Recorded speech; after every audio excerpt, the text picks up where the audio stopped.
Hey guys, Ken here. So this is a complete Amazon KDP course for beginners. It's going to show you exactly how to publish your next book on Amazon, so you actually have a chance at earning some passive income with it. I've been publishing books on Amazon for the past 3 to 4 years. I've sold well over 40,000 books, ebooks, and audiobooks in that time. And even to this day, I'm still earning multiple hundreds of dollars every single day. I'll just quickly show you my dashboard here. So as you can see, we're at about 55 bucks for the day. It's only 9 a.m. right now. Yesterday, we did about 350. As you can see, we are sustaining these numbers quite well over the past month. On top of that, I've directly coached hundreds of people with Amazon KDP, and I have many students who have went from zero to earning thousands of dollars with their books. I'm not going to dive into these right now. I have my success stories in other places. But basically, what I'm trying to say is that my life revolves around Amazon KDP in some sort of way every single day. And this course is going to be all my highest quality videos presented in an easy to follow format, walking you through my entire book creation process. It's going to go over what Amazon KDP is, how it works, what you need to know, and some important beginner mistakes you want to avoid. We're going to go deep into finding your next book topic. We're going to do this together. More importantly, we're going to use data, and I'm actually going to teach you what makes a good topic so you understand it properly, because a good topic sets up the foundation to earn. Before you create your book, I'm going to help you understand why books actually sell on Amazon so you can position yours correctly. So it's not going to be surface level advice. I'm going to dive deep into the nuances of selling books. I'm then going to show you how to do proper topic research and build a strong book outline so you have a good foundation to work off of. From there, I'm going to show you exactly how to write a high quality book using AI that readers will love. We're also going to cover how to create standout clickable book titles and covers, once again using AI so it's effortless and low cost. However, we're not going to sacrifice quality. We're going to go over the proper upload process, plus creating your book description, finding your categories, and filling in your backend keywords. I'm going to show you how to properly launch your book on Amazon so it actually gets seen and has a chance to rank high in your topic. We're of course going to go over my full Amazon ad strategy. More importantly, how to set up the campaigns, then optimize them over time. And then finally, I'm going to give you a very clear roadmap to follow over the next 6 to 12 months so you know exactly what to do with books 1, 2, 3, and beyond. And you can start building out your high quality catalog and just get better with each book. One quick thing before we get into the content, I will leave a link below to my free email course. It's going to naturally go very well alongside this video. It gives you one lesson per day for 12 days. And it goes really deep into the nuances and strategy of why I do what I do for each individual step. And it will really help you build a strong foundation for self-publishing so you understand what you're doing and why it's effective. I'm also going to mention a few things throughout the video. If it's some sort of document, I will leave it in the master document below. You'll find any sort of resource in there, as well as if I do mention any sort of tool that I'm using, that's going to be in the description under tools mentioned. So we do have a lot to cover. Let's dive right in. If you have any questions throughout the video, definitely leave them below.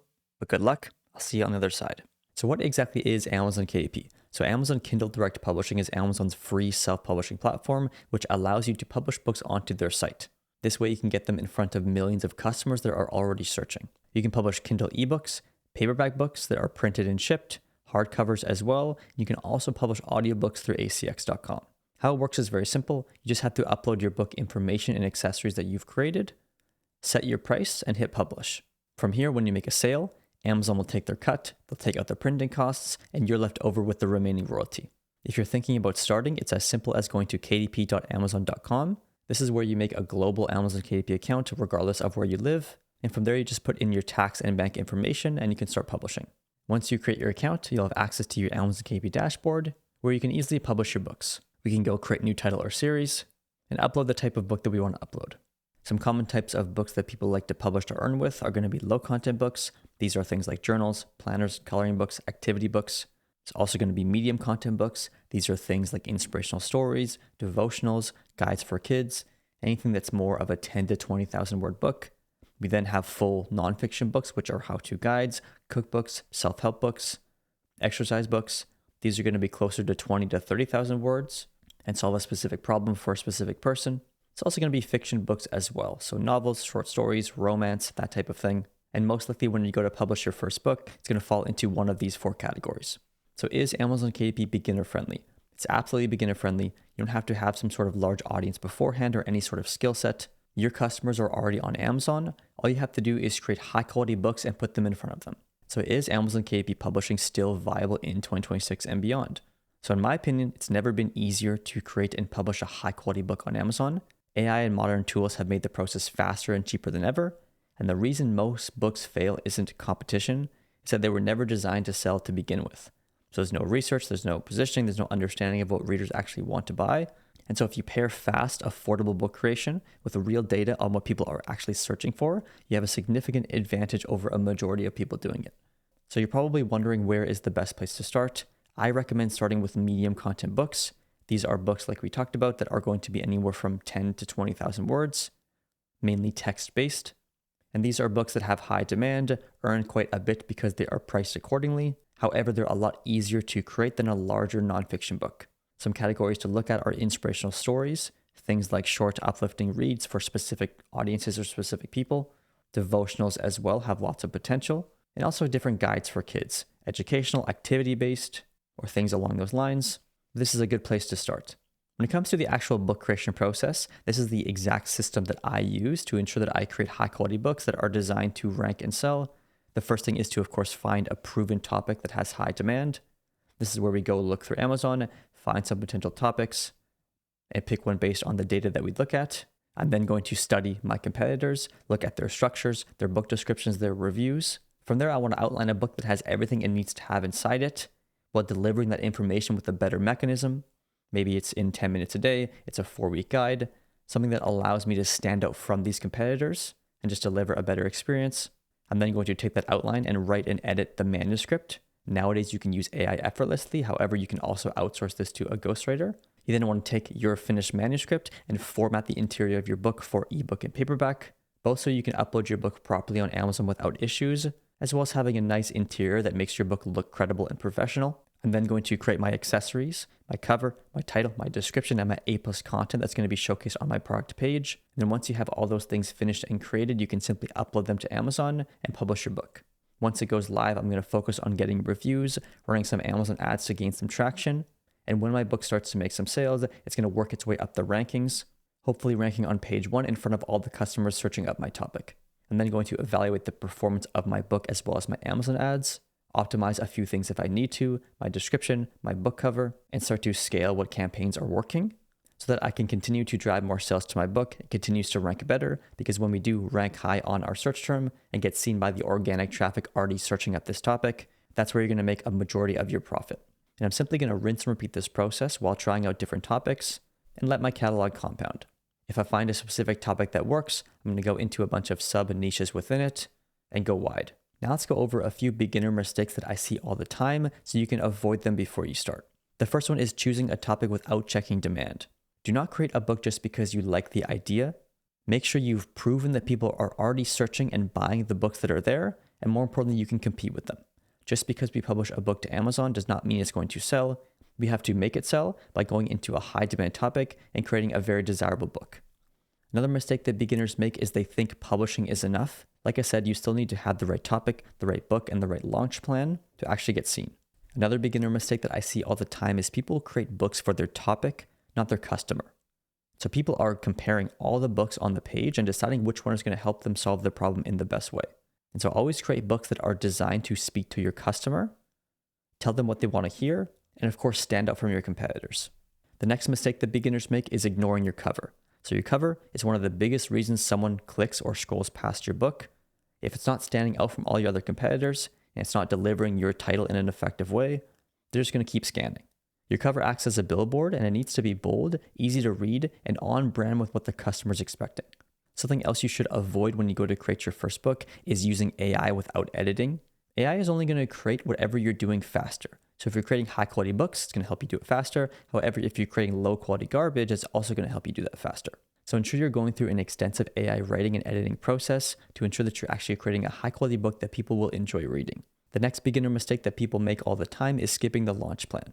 Amazon is a performance-based system. If your book is not selling, it's not going to rank. So when we do publish our book to Amazon, we want to get some reviews, drive some sales to it, and simply tell Amazon that our book deserves to be ranked high in our search term. And when you get consistent sales over time, you're going to slowly rank better and better. And the higher you rank in your topic, the more customers will actually see your book. And that's the goal here, to take advantage of the millions of customers who are already searching and buying books on Amazon. And the last mistake to avoid is expecting fast results. You absolutely can have results with your first book. I have multiple students who have done it. However, Amazon works best when you're compounding your catalog over time. You're not going to get good at something right away. It takes time to understand what makes a good topic, what makes a good book, and what actually makes a book sell. And so every book you create and publish, you get better at this. And it's important to trust the process and get better with every book. Amazon KDP is one of the best online businesses to start as a beginner in 2026. It doesn't cost a ton to get your book live. Your customers are already there. You have to deal with no backend headaches like customer service and shipping. And with AI, it's never been faster, easier, and cheaper to do this. And when you know how to use these tools to create high quality books that readers will love, you're going to set yourself up for success. All right, so now I'm going to walk you through the exact process I go through to find high potential book topics. And so step one is we have to understand what a keyword actually is, because a lot of people get it wrong. And so what a customer does when they're purchasing on Amazon is they go to Amazon and they search for what they want. They don't search for something broad like diet book and then decide what diet they want to try. They're going to search something very specific like a diabetic cookbook for seniors over 60. And yes, the customers might search different variations of this search term, different keywords. However, all the books ranking underneath them will be similar because they're looking for the same thing. They're looking for the same type of book topic. And so something very important to understand when you are doing keyword or topic research for high content or medium content books is that a keyword, a search term, a book topic is all the same. We want to treat them as the same thing, and you will have better results with Amazon KDP. Like I mentioned, people know what they're looking for. They're looking for something specific, and even if they're searching up different variations of keywords for that, the underlying topic is the same. And so if you find these very specific topics and you create a book on it, you're going to rank anywhere that's relevant. So there's one more important vocabulary that you're going to hear me use that you need to know, and that is BSR. BSR means the bestsellers rank. So basically every book on Amazon has a bestseller rank, and this tells you how well this book is selling in relation to all other books. So the best-selling book is number 1. The worst-selling book is maybe 5 million. And the books that we're going to be looking at is most likely going to be in that 5 to 30,000 range. And so step 2 is actually finding potential book topics. So now that we know what a keyword is, we can go and find these specific search terms that we're looking for and then validate them properly. So finding topics on Amazon is simple. There's a few different ways to do this. One is to, of course, search through the Amazon bestseller categories. I'll show you how I do this in a second. We then want to look for specific search terms or keywords or book topics. I treat them all as the same, and this will make more sense in a second. However, there is a faster way to bypass not only the searching process, but the actual validation process as well. That's using the BookBeam niche finder. So we simply set the parameters that we want, and it's going to show us books that fall under those parameters. So I'm going to walk you through this in a second as well, and just make it super easy for you to find potential topics. And one more thing, if you are struggling with Amazon KDP and you really want to make it work this year, I will leave a link below to my free email course. You get 1 lesson per day for 12 days, and it walks you through my entire publishing process and strategy behind it, and goes into each step in great detail. They're not vague emails, they're very thorough. So I highly recommend you check that out. I will leave it in the first link in the description. Let's continue on with the video. So before you actually go and find topics, there's 2 things you need. The first one is a keyword research tool. And so the tool you need is not meant to give you topics. It's meant to give you the metrics you need to actually validate those topics. And so I recommend BookBeam. There is free ones like DS Amazon Quick View that you can get in the Chrome store. However, if you are taking Amazon KDP seriously, I recommend you invest in a proper tool. Like I said, I use BookBeam. I've used this for years. It's the best in my opinion. It's super clear. It's super easy to use. The data is very accurate. And more importantly, you get access to the niche finder as well, which is going to make it very easy to find and validate topics quickly. So I will leave my affiliate link and discount codes for BookBeam below. You can check it out if you like. And then now from here, all we need is a spreadsheet to record all these potential topics. So there's 2 ways to make a spreadsheet. One, you can make a more advanced spreadsheet like this one here. I will leave a prompt below for this. So if you do have a Gemini and it is linked to your Google account, you can simply prompt it in the chat. It's going to build it for you. So we'll leave that prompt below. However, if you want a simpler way to do it, you can just make a simple spreadsheet like this. Just start with the keyword column right now. Let's go and find some potential topics. And then when we do go to validate these topics in a second, I'll show you how to set up these columns here to make it super easy to score your keywords. So like I said before, the first way to find potential topics is to look through the bestseller categories. Once again, it will be linked below. And we're just going to simply look through the categories and look for specific book topics. So some categories worth checking out is going to be craft, hobbies, and home, cookbooks, food and wine, health, fitness, and dieting. Teens is a good one too. Sports and outdoors is good. And all we're going to do is go through them, get comfortable. I normally like to go a couple category strings in because you're going to find more of the self-published books. So we can go into health, fitness, and dieting, teen health. And right off the bat, we're already going to find some potential topics. So we have soccer for smart kids. That's a topic for sure. We have ADHD cookbook for kids and adults. That's a topic as well. So we're just looking for things that are solving one problem for one person. Strength training for teen girls, that's a potential topic as well. So we're not worried about if these topics are good or not. We just want to go through this quickly and find all the potential things that we can search up later. We can go back, we can go to cookbooks, food and wine, cooking methods, let's say. The cookbook niche can be very saturated with celebrity, so it is nice to go a bit further into the category strings and find some more of the self-published books. So I went into special diet and diabetic and sugar-free. Now we have some here. We have diabetic cookbook for beginners, diabetic air fryer cookbook. These are all potential topics. And I'm just going to record them in whatever spreadsheet I have. So do this for a few hours at least. Go into as many categories as you can. Don't be afraid to go deep into those categories because that's where the good stuff's going to be. And start to record some potential topics. As long as it's solving one problem for one person, it's going to be fine. And like I said, you can also use the BookBeam niche finder to find and validate topics together. So we're going to do that in a second when we actually go through the validation metrics. So step 3 is the simplest validation process that I have found after validating literally thousands of keywords and also seeing other students' keywords because they submit them in my coaching program. And those 3 questions are: number 1, would I rank here? Is there relevance? So if I create a book on this search term, is it actually going to rank and get seen? And so meaning, do the books that are ranking underneath it currently match the keyword? And like I said, we will get into the actual metrics and this will make more sense in a second. Question 2 is, would I sell here? So you're simply looking for proof that people are buying. These are multiple books that are selling, and all these books have ideally lower reviews, so there is room to compete. And question 3 is, would I compete here? Do all the books have 500 plus reviews or more, or are there plenty under 250 or even less? You simply want clear proof of sales with books that have fewer reviews. And so the 3 validation metrics that we're going to look for is: number 1, alignment.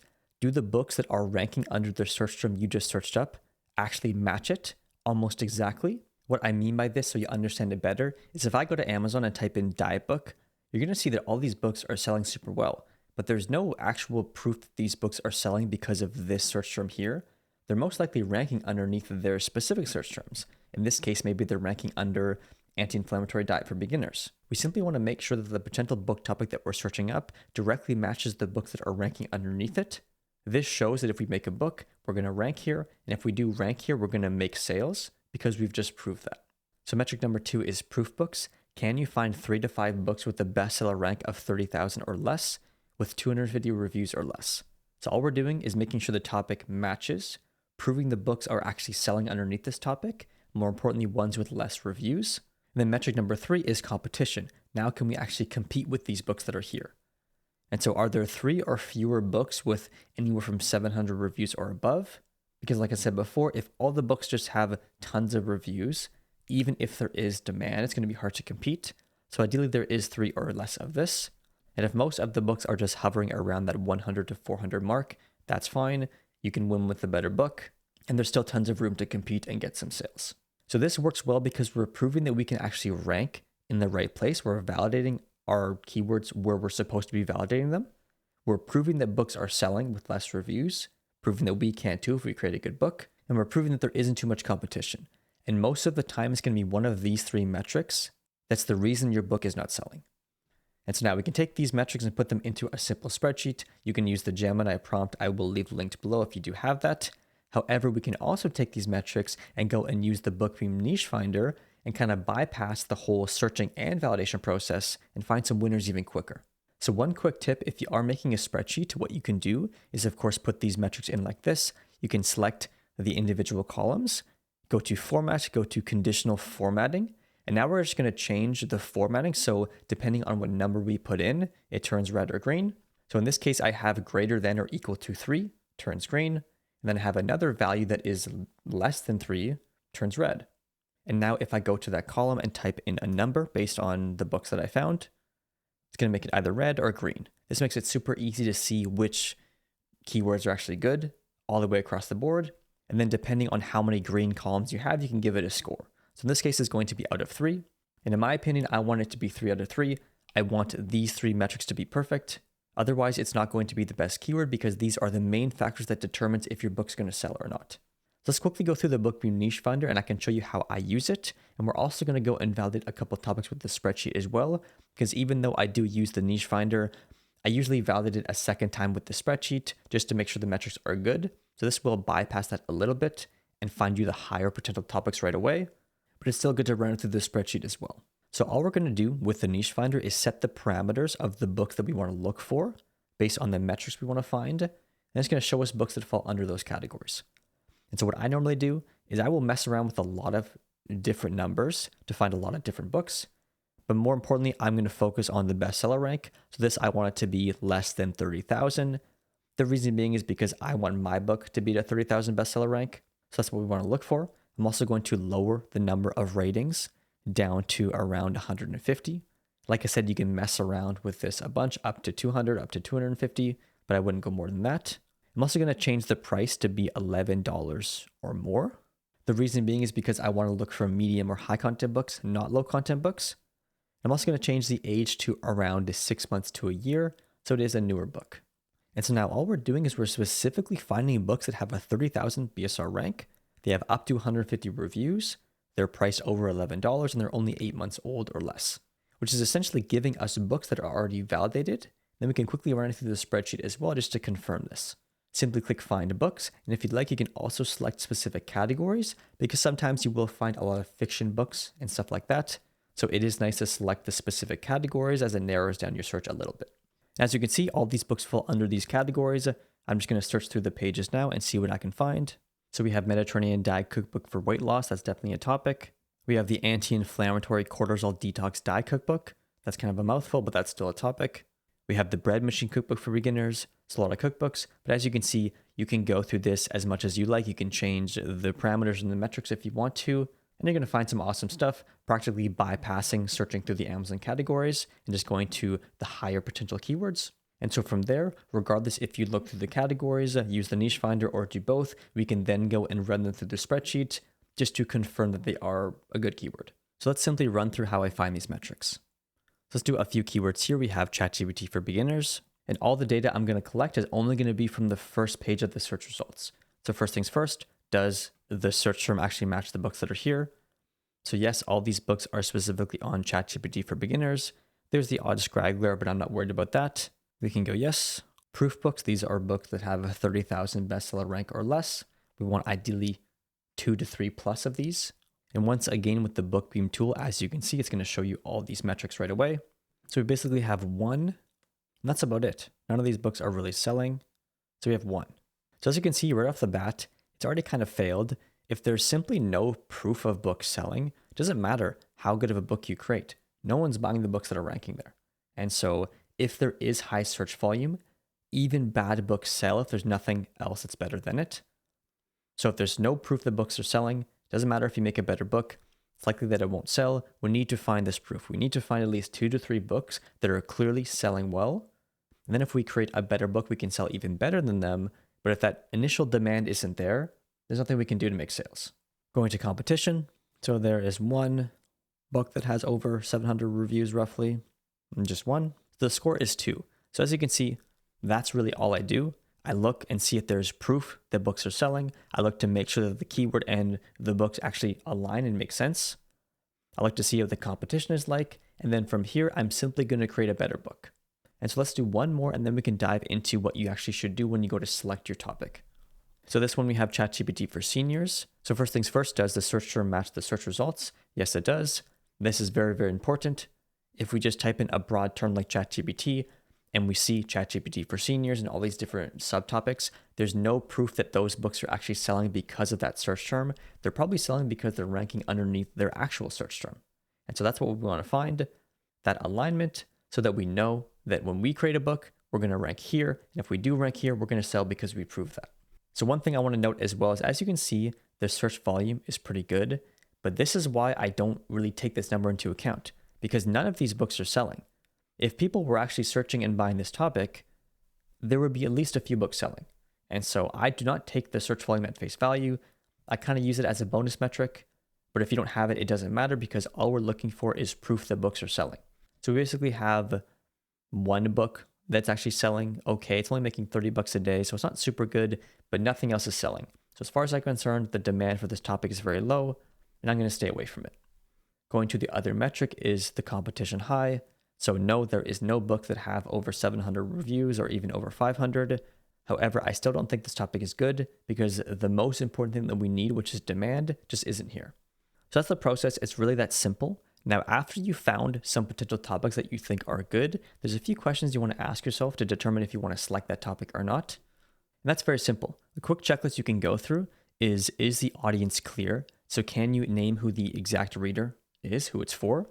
Is the outcome clear? The reader wants a specific result or to learn a specific thing. Can you clearly see what this is?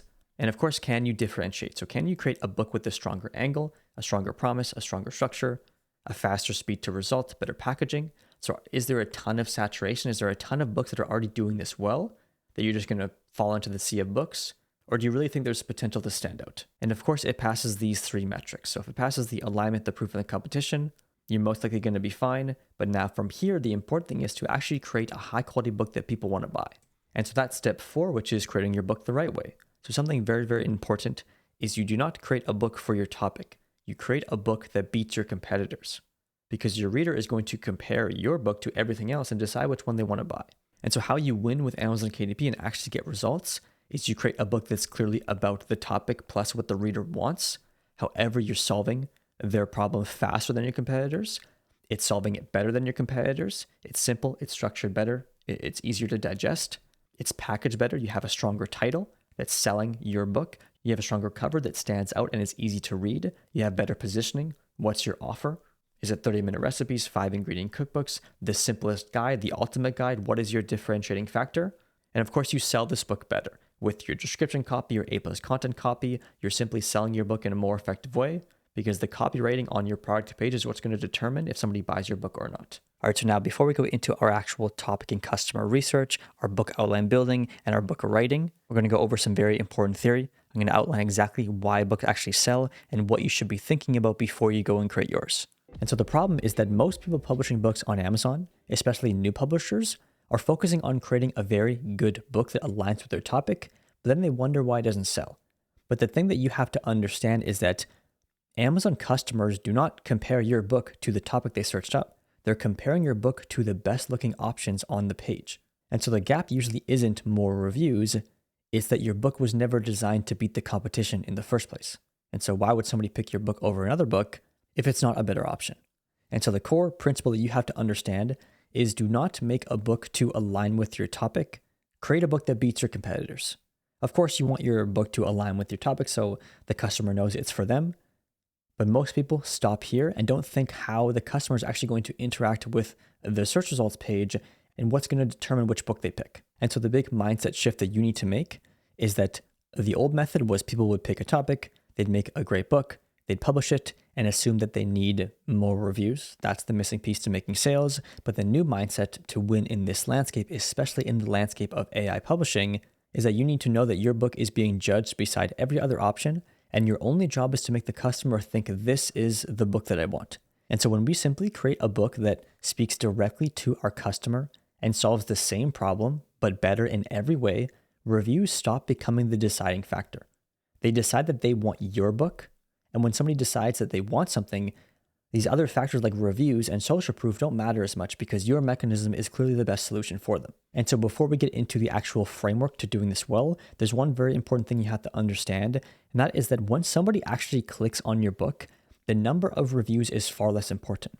And so we just need to make sure that our book stands out, has a clear, unique mechanism, which we're going to get into, is clearly the best option on the page. And then once we win that click, we're just then selling that mechanism to our customer through the look inside feature on our product page, through the description, the A+ content, even some reviews, but they're not necessarily going to look at the review count. They're just going to see if your book is right for them and what they're looking for. And so a simple framework that we can follow to actually create books that people want to buy is step 1. We want to do detailed market research. This is a step that a lot of people skip. They simply focus on making a generic book that covers the topic well, but don't actually think how it's going to compare to the competitors and if a customer is going to pick it over them. But how we do this is very simple. We want to identify a few different things. The first one is what customers actually want. And so go and find some of the best-selling books in the space. How are they structured? Are they selling well? And mainly go and read their positive reviews, see what people liked, see what they didn't like. We also want to record what they don't want. This can be seen in their negative reviews, of course. if a book needed to have color, or if their structure was too confusing. These are all important things to take into account.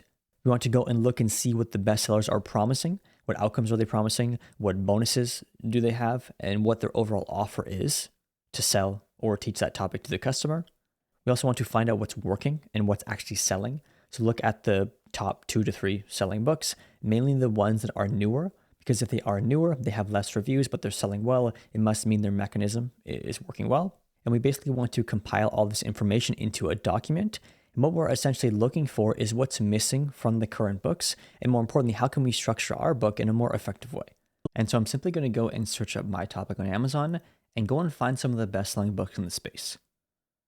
I also like to look for ones that have around 100 to 300 reviews and make sure I include some of those, because if books are newer with less reviews but still selling well, that's a really good sign that the customers are liking that book. And so it's super simple. You can click on some of your competitors, anywhere from 3 to 5, and just go to their product page.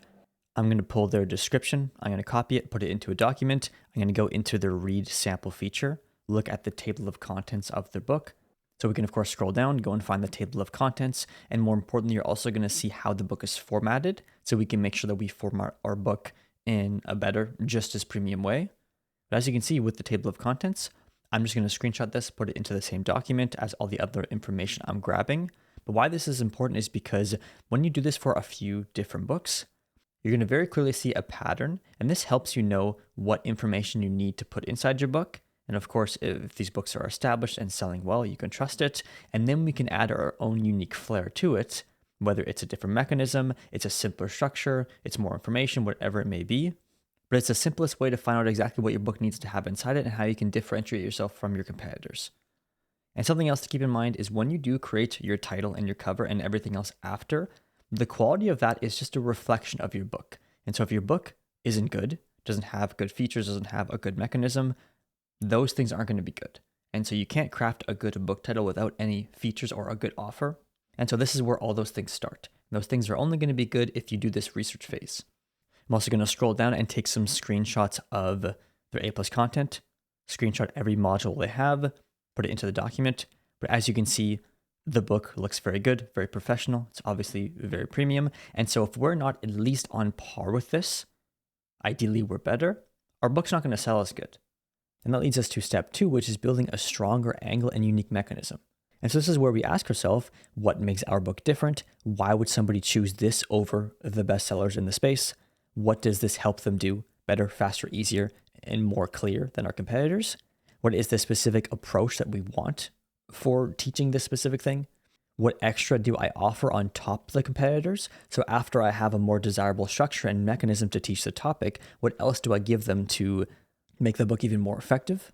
We also want to ask ourselves, as we're building out this structure and unique mechanism, does our book blend in with all the competitors? Does it look the same, or does it clearly stand out? And more importantly, we can use AI to analyze all this previous information and of course add in what we're looking to do and get it to compile some sort of book structure for us that we can use to brainstorm and start actually crafting the book itself. And it's going to very clearly tell us what the other books did well, what they lack, and more importantly, how we can stand out from them. Something I forgot to mention as well is go and find the table of contents and overall structure of your competitor books. This can be found in the Look Inside feature on their product page. Sometimes the best thing to do to stand out is just to teach the same topic in a more straightforward way, have a very clear table of contents. Maybe your book is broken into sections or parts, and it's very simple and easy to follow, and this alone will be very enticing to a customer. But as you're creating your book and you're thinking about the structure of it, the number one question you have to ask yourself is, does my book teach the topic or solve the problem better, faster, easier than the competitors? As well as, does it give them more to do this? And is it the clear premium option? This can be with your overall design and branding and your product page layout, as well as the interior of your book. Does it look high quality? Is it color printing? And we have to make sure that we're just communicating this effectively. And so it hits the nail on the head with everything. It's a better book. It's solving the problem faster. It's going to be easier with our mechanism. It's giving them more to do it with some bonuses. And it's clearly a premium high quality option. And how we do this in the most effective way is, now that you've created your book or you're starting to write it and you go and create a lot of the other elements for it, we have to compare each specific thing at every stage to our competitors, to the best-selling books in the space. and this is going to be your title and subtitle. Directly compare it to your competitors. What does it look like if somebody is searching up this topic on Amazon, reading the titles? How does it compare and how does it stand out? The same thing for your cover, of course. You can take all your competitor covers, screenshot them, put them in a Google document, and put some of your potential cover options beside them and see which one just stands out the most and is easier to read the title itself. Because if you do have a unique mechanism, a strong title, and your cover clearly showcases that and they can read it easily and fast, that's exactly what's going to allow you to get the attention of the customers on Amazon and get them to actually click your book. Going down the list, we also want to ensure that our table of contents is organized and formatted nicely. This alone can determine if somebody is interested in your book, because if you have literally every chapter, heading, subheading, and subheading under that in your table of contents, and it's just a big mess of text, people are going to get overwhelmed and not want to buy your book. However, if it's simplified, if your book is in parts and there's clear parts to that section, and maybe there's exercises for each individual part or even an overview, they're going to clearly see that your book is delivering the information in a very organized way. And just continue on with every element of your book. Don't just ask yourself, does this align with the topic? Ask yourself, is this better than the competitors? Your description, your formatting, does it look high quality and premium? Maybe you have to print in color to be competitive. And a quick tip as well is if your book doesn't need the color itself to describe things and showcase things, if it's not a very color heavy book, printing with standard color works well. It's also a lot cheaper in terms of the print cost compared to the premium color. So you can still price your book competitively and make good royalties with the standard color. Of course, we want to align our A+ content and make sure it is better than our competitors as well. Is it speaking to their pain points? Is it showing them the solution? Or is it just listing out a bunch of features? With our A+ content, we want to very clearly communicate exactly what comes inside our book, why it's going to help them deliver on the promise and solve their problem. And this is also a great place to showcase the interior. And if we do have this premium formatting, that's going to be a selling feature as well. And just the overall offer, how does everything package together that makes it a better choice than all the other books in the space? And so the customer is looking at all these things individually and then subconsciously looking at them as a whole. And if we're nailing every step and they're looking through a bunch of different books and ours is clearly superior in all these ways, there's going to be no reason why they wouldn't buy it. And so another question to ask yourself when you are close to completing your book is, if my book were sitting beside the top sellers and ranking high in page 1, which one would the customer see based on the cover? Does it stand out? Which one would they click based on the title? How strong is it?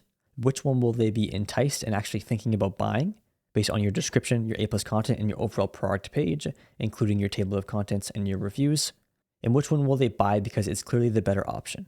And if your book isn't checking the boxes with all these different layers, why would they check the boxes in the eyes of the customer, and why would you make sales? But moving on to some specific unique mechanisms to think about when creating your book is you really just want to think about the specific way that your book helps the reader solve the problem they're looking to solve. And so it's the method, the system, the structure, or the promise that makes your book feel like a better choice and just feels like an outlier. This can be a timed plan, a 21-day plan, a 4-week guide. Depending on the topic, this sometimes aligns and sometimes it doesn't. This can also be a step-by-step roadmap. So more specifically, if you are structuring your book in parts, you can have a very clear sequence going from point A to point B, and each part delivers on one specific part of the process. And so you're walking them through where they are and where they want to go, not just giving them a bunch of information. This is the thing about information, is that all the information that somebody needs is out there. They can just go and search up in different areas and find it, but putting it together and knowing what they actually need to use is the hard part. And so how can you explain to them that you have the information that they need? This is what that information is. This is why it's structured the way that it is. And this is going to be the most effective way to get to where you're going. This can also be a beginner-friendly system. And so what I mean by this one is that when you think about these things throughout the entire research process before you even start creating your book, you're going to create your entire book differently. And so if you're thinking that you want to make this the simplest system possible, what you're going to do is you're going to make your book shorter. You're going to make it clearer and more concise. Maybe it is divided into simple parts, like I mentioned. Maybe you're going to have more elements inside, such as exercises, workbook exercises, and just format it in a way that looks nicer, is easier to read and work through, because this person is a beginner and that's what you're targeting. You don't just want to have a bunch of information or text. You want to deliver the solution as simple as possible. Another unique mechanism can be something as simple as having full color images. So I do have a student in my mentorship program who did this. They basically created a book. published it. It's been doing super well. One of the better selling books in the topic at this point. However, they don't have some sort of crazy mechanism or a ton of extra features or bonuses. They simply did the topic research phase. They found out that a lot of people were complaining in the reviews that the other books, the images were just not very good. They weren't in color and they were low quality when it was a big selling feature of what the customer wanted. And so they built their book around this, creating very high quality images that are printed in color. And they showcased this effectively in their title without having a bunch of other random things. This was the main thing they targeted, and it's clearly resonating with the customers. And so doing this research phase is very important. You're going to find out exactly what people are looking for. And even if you just have one of those main things as your core focus, it's going to stand out. And so let's look at a few examples of a strong, unique mechanism and just a book that stands out. This topic here, Mediterranean Diet Cookbook for Beginners, is quite saturated, has tons of competition. However, if you scroll down a little bit, you're going to find this book here, which is relatively new. However, it's selling way better than all the competitors, even better than some of the ones that are ranking high.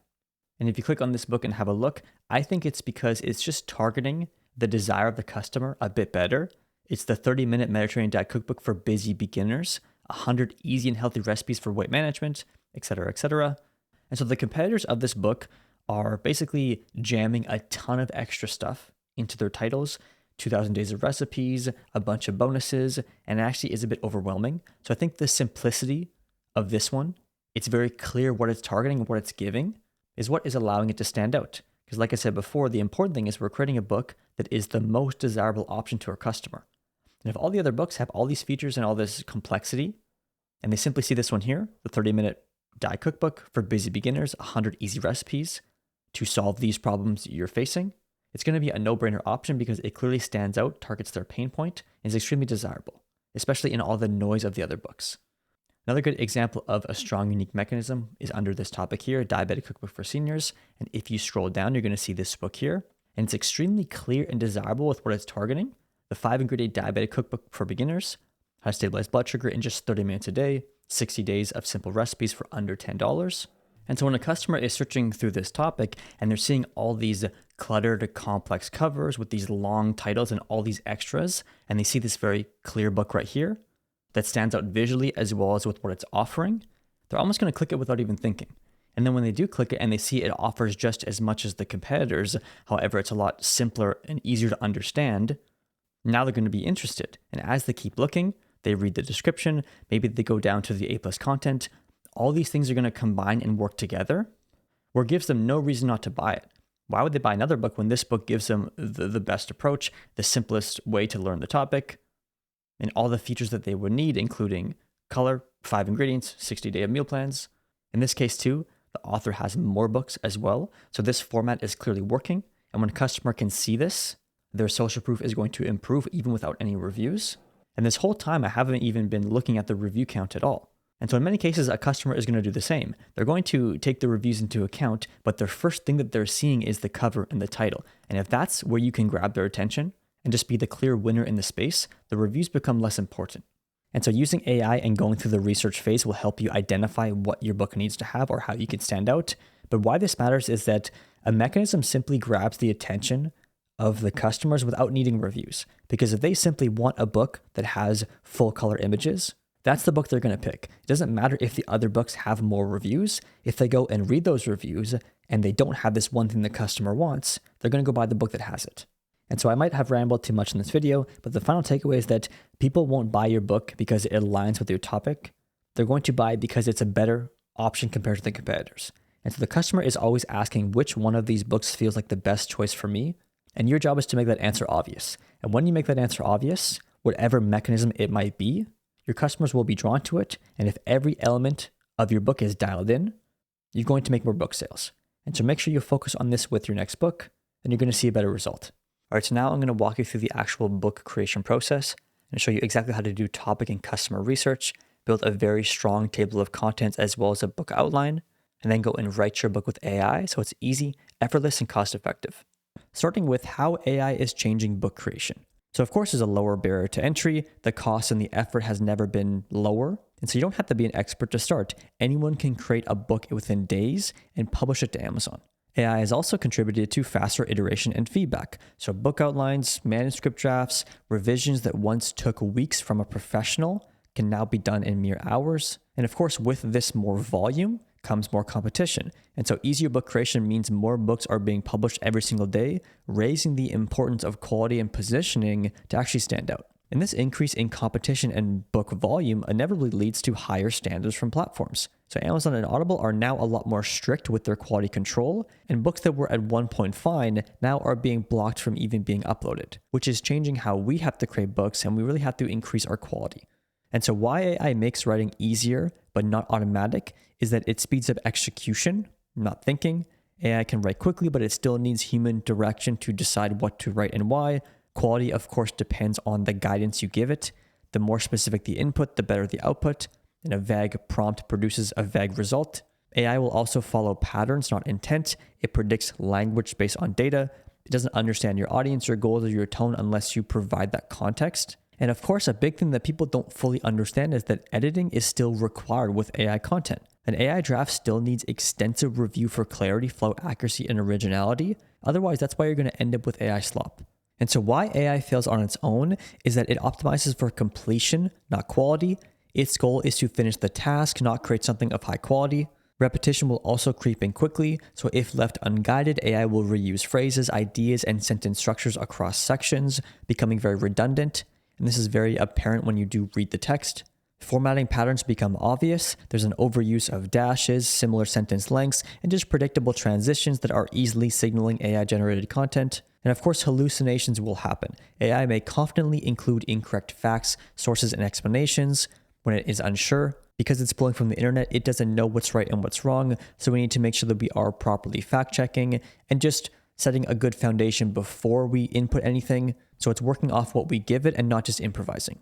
And so although when you do input AI and get an output, it seems like a completed body of work, it will not read well and will very quickly be interpreted as AI slop. And this is what most people create. They put in a simple input, get the output, and do nothing more. They slap together a book, publish it to Amazon, and that's it. And that's why Amazon is increasing their quality control. That's why books are being labeled as AI slop. However, it doesn't have to be this way. You can use AI properly to create a high quality product that you literally can't tell the difference between a written manuscript from a real writer or AI. And so the goal is to use AI as leverage, not a replacement. It's going to handle the speed, but we still handle the judgment. So it's going to accelerate our research, our organization, or of course our book writing. And we're going to decide what stays in, what gets cut, and just refine it as much as we can to get the highest quality product possible. And so the proper way to write a book with AI starts with the foundation, what we do beforehand. So by the time we go to write our book, it's going to be very easy and very high quality. And the first thing is, of course, picking a topic that is ideal for AI. So we want something that is very structured and repeatable. These are things like cookbooks, exercise books, workbooks, beginner guides, things that aren't going to take a lot of effort. And more importantly, each chapter is going to be very similar. And so once we get a good output with the first chapter or two, the rest of the book will be very easy to create. We also want to avoid things like coloring books, activity books, trivia books, facts books. These are incredibly saturated and what most people create with AI. And by putting in a little extra effort, going to the medium or high content books such as cookbooks and exercise books, it's going to be way less competition and still really high demand. We also want to focus on problem solving, finding topics that are solving one problem for one person very specifically, not things that are too broad. People shop on Amazon very intentionally. They are going to the platform, they are typing in what they're looking for, and they're buying a book based on that. And so we need to find these topics that people are already searching and create what they're already buying. We also want to prefer evergreen topics. These are things that are going to sell for the long term and get better over time, not just spike and die off. So just avoid things that you think are trendy as well as seasonal topics. And most importantly, we have to validate demand before we even select the topic and write our book. But to use the correct data and metrics to find the demand, avoid the competition, and give yourself the highest chance to actually make book sales. I do have other videos on my keyword research process for actually finding these book topics and validating them. So definitely subscribe and go check that out after. But let's continue on with the writing phase. So the first and most important step to writing your book with AI is proper topic research and building your outline. If you don't do this, AI is just going to basically improvise and wing it. You're not going to get a good product. And so the more topic research we do to actually find what our customers are buying and what we need to create, and then outlining that properly for our first initial prompt, you're going to set yourself up for success, and your first few prompts with your book are actually going to turn out pretty good. And so the real goal of our topic research and our outlining isn't to write the book, it's to create a solid body of information that the AI can work from. When it has the right structure and information, it's going to very easily write that book. It's going to be a lot easier for you to actually fact check, validate, and then refine it. And so AI performs best when it's responding to context, not inventing the structure on its own.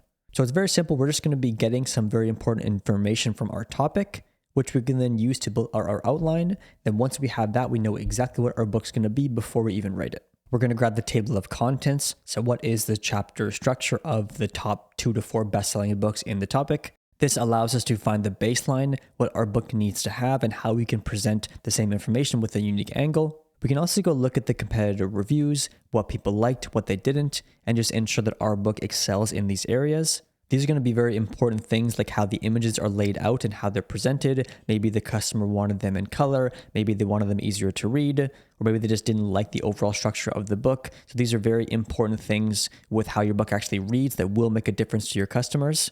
And if you address this beforehand, people will be more enticed to buy your book because you're going to present that properly with your product page. And when they do buy your book, they're going to have a good experience and most likely leave a positive review. We also want to get our competitor titles. Our competitor titles are going to tell us exactly what's inside the book very clearly, who they're targeting, and what the book overall is covering. And so it's good to have that in your topic research, as well as our competitor descriptions.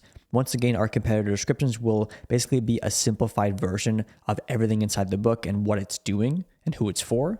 And that's just a great way to find out exactly what needs to be inside your book. And when you pair all these things together, it's going to be very easy to create a table of contents for your book that covers everything you need, improves on the areas the other books lacked, and then refine it to have some sort of unique angle. And all you're going to do is find this information, put it into a Google document, which we can then copy and paste it into ChatGPT or some sort of LLM, and start to build the table of contents that we can start from. So let's say I'm publishing on the topic Diabetic Cookbook for Beginners. I'm just going to click on the best-selling books in the space. Of course, you want to copy the description, the title. You can go down and look at the reviews. But more importantly, if you go to the read sample feature, you can see exactly what's inside their book, specifically their table of contents. And you can just screenshot this and put it into ChatGPT and get it to organize it for you. So I'm not going to worry about all these individual points. You can if you want some ideas, but I'm just going to pull the main chapters. And if you do this for multiple books, you're going to find that most of them will just be a simple table of contents, so it's easy to pull from. So I basically went and looked at my competitors and pulled all the information that I need. What's my book topic? What's the competitor titles or table of contents? Some reviews, some features that they have inside their book. And I just did this for a couple competitors. If you do want this sheet, I will leave it linked below. You don't have to put in your email or anything. It's just going to be a document you can make a copy of. But it will make it easier to put in your information and then have the prompts that you need to start to create out the stuff that we need to create. So when it comes to actually turning this information into something usable, we're going to use this first prompt here. This is just going to basically craft us a table of contents, which we can then turn into chapter outlines, which we can then turn into our actual written book. So I will leave this in the document below. Basically, it's just telling the model that you're using to create a table of contents for your book with a few guidelines, as well as referencing the input notes that you're going to paste here, which is what we just did in the other document. And this is going to give you a really good output for a proper table of contents. So I like to use ChatGPT for this. It does do a good job. We will use another tool when it comes to actually writing our book, so definitely stay tuned for that, as it really will enhance your AI writing experience. But once I copy pasted this into here with the system prompt that we just looked at, it basically came back with this. So it goes over the competitor breakdown. It goes over how we can have a competitive advantage. And then finally, it builds our table of contents. So you can ignore most of this stuff if you like. The most important thing is the actual table of contents that it built. And as you can see, it looks super good. We have a beginner's guide to eating with diabetes without fear or confusion. So getting people introduced to the topic. The simple blood sugar method, why this cookbook works, the first 7 days, what to eat when you're just starting. So I do actually like this angle. As you can see up here, it was looking at what the other books were missing and some opportunities that we could capitalize on. Specifically, there's no clear what to eat in the first 7 days. There's no onboarding. So if you're just changing your diet and you don't know how to start or what to do, it's going to very clearly outline that for you. So you can start the first 7 days effectively. And when we do showcase this properly, in our A+ content on our product page, people are going to see the book is structured very well, and it's actually going to help them solve the problem, not just give them a bunch of random recipes. There's also no guidance for real life situations and other things like that. So as you can see, a lot of the other books aren't really delivering the best product. And so once we actually create a high quality product that's structured properly. It's what the customer wants with that unique mechanism, making it better. This is going to clearly stand out when we do present our offer with our cover, our title, our description, and we will get more book sales than our competitors. And so don't overlook the topic research phase. This is where the book comes to life. And then once we do this properly, actually writing our book will be very easy. So because we did the proper research with the right information and had a good prompt, this is finished in my opinion. I'm not going to change this structure at all. I think it looks super good and definitely stands out from our competitors. And now the next thing to do before we write our book is just to start to get the actual chapter outline built out, starting with chapter 1, which we can then use to go and prompt our AI and get our book written. There will also be a chapter prompt in the document below. It's very simple. It's just asking ChatGPT to build out chapter 1, which is the one that we just looked at right here. So a beginner's guide to eating with diabetes, and just gives it a little bit of guidance so it knows what to do and we get a proper output. So as you can see, it comes back with a very clean chapter outline for chapter 1. It has an introduction, subheading 1, why food feels confusing after a diabetes diagnosis, what actually matters for blood sugar, what doesn't, the beginner-friendly way to think about meals. But overall, because we did proper research and gave a good prompt, it came back with a really good chapter outline. I'm super happy with this. I would not change anything. And it does give some references as well. However, we will further fact check our book once we start to write it, but we're going to do that later. It also gives you some optional workbook exercises. Write down 3 foods you're afraid to eat and why. Identify 1 daily meal you want to simplify first, and just creates a more actionable book where it's clearly helping the customer. It's not just giving them a bunch of recipes. It's understanding what's going on in their life, their new diagnosis, how to manage it, how to adapt to it, and then giving some workbook exercises so they do feel included in the book. So you don't have to put this, but it is just a nice little touch that adds that personability to your book. So I'm going to do this for every chapter of the book, and then of course copy it into another document. So I have a full Google Doc that's just all the chapters and the completed outline. So section 3 is the correct writing process. How can we actually effectively write a book with AI? So we of course want to write in small controlled sections. This avoids fluff and redundancies and allows for more control over the finished product. We also want to give direction, not just a topic. So plug in, of course, our chapter outline and any other relevant information we have for that section. In this case, our chapter outline, because we have such a good foundation, will be perfectly fine. We want to iterate, don't regenerate. So with our first prompt, it's not going to be perfect. We shouldn't just keep asking it for a new output. Just take what it gave us and then refine it from there. Refining is where the book comes to life, and we do have an iteration prompt I'm going to show you, which is just going to condense it and make sure it does sound human. We also want to use multiple tools, so you can try this input on different AI models: Claude, Grok, Gemini, ChatGPT. Claude is very good for writing, as well as Gemini. There's actually another tool I'm going to show you, which I think is actually the best writing tool for AI as of right now, and will make your process super easy and seamless. So when it comes to actually writing our book, I'm going to use this tool called Spiral. So of course you can put your chapter outline into ChatGPT or Gemini and try that. But this tool I think is very, very good for writing. It's built on top of Claude, but because it's designed for writing, it's going to have a lot more in-depth of a process before it actually gives you an output. And then when it does give you an output, it's going to give you multiple options and you can pick which one you like the best. So once you create an account, it's going to be just as simple as any other AI model. What I'm going to do is I'm going to start with the starter prompt as well as chapter 1 of my book outline. So I'm simply going to ask it to write chapter 1 of my book on diabetic cookbook for beginners and then paste in chapter 1 of my actual book outline. You can also include some of your topic research as well, the output that ChatGPT gave you before, just for a bit more context. But I'm just going to use the chapter outline for now as I think it will work fine. And this is where Spiral is very different than other AI models, is once you click start writing, it's going to contemplate it for a bit. It might even ask you further questions before it even gives you an output. And then when it gives you the output, you're going to get multiple options. So as you can see, it's pondering, it's really reading your prompt and starting to build out its response. It says, looking at your attachment, you've provided a comprehensive chapter outline with clear structure, purposes for each section, real life examples and practical exercises. This is excellent material for a writer to work with. However, it asks for a quick verification. Before I hand this off, this is your cookbook you're authoring. The chapter should be written in your voice as the author, guiding readers through their diabetes eating journey. So it's asking me what type of tone it wants. Do we want it to just be a more robotic cookbook, or is it actually, coming from the perspective of the author? So I never actually thought of this to begin with, but I think because we want to have a unique angle and actually create a memorable experience for our reader, that's walking them and guiding them through their recent transition, not just giving them some random recipes. Speaking to the reader from our perspective rather than just giving them information is probably going to be the way to go. So I just said yes from my perspective in my voice. And now it's going to further ponder and then give you an output.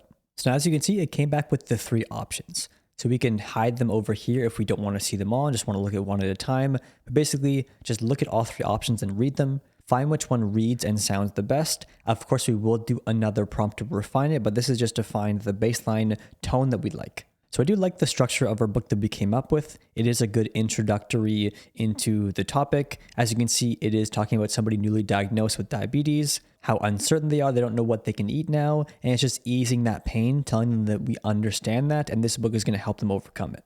And so do not forget that there is a reader on the other side of your book. There is somebody buying your book with a problem, and they want to read your book to help them ease that pain of that problem.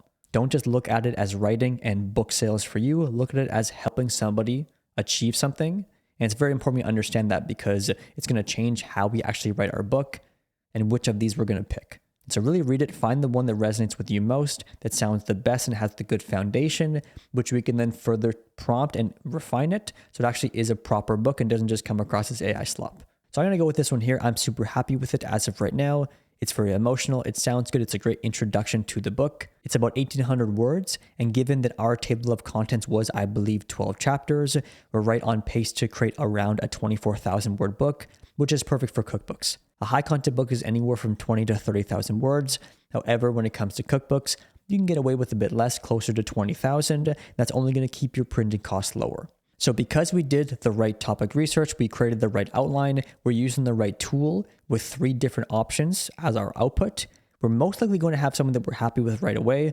Of course, we still need to improve its overall tone and flow and make it sound more human. But the important thing is because we did that foundational research and work, the output will be good. So don't be surprised if the output is good right away. That's the point. That's why we did what we did. But most people just start with basically nothing and then take the output. But we do the opposite. We do proper research, get a proper input with proper information. We then take the output and refine it further. And the finished product that we're going to end up with is going to be way better than just the normal AI slop that's giving AI a bad reputation.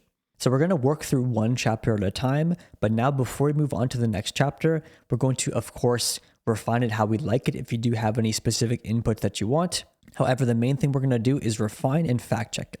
So we have 2 baseline prompts that we want to do. The first one is to humanize it and make sure it doesn't look and sound like AI. And the second one is to fact check. So when it comes to the first prompt, you can screenshot this or have a look. I will, of course, include it in the document below. But it's very simple. It's just giving AI a task. We want it to remove repetitive ideas, phrases, and sentences, eliminate unnecessary dashes and replace them with natural sentence structure, like we talked about before. The dashes are very common with AI text and it's very easily interpreted as AI.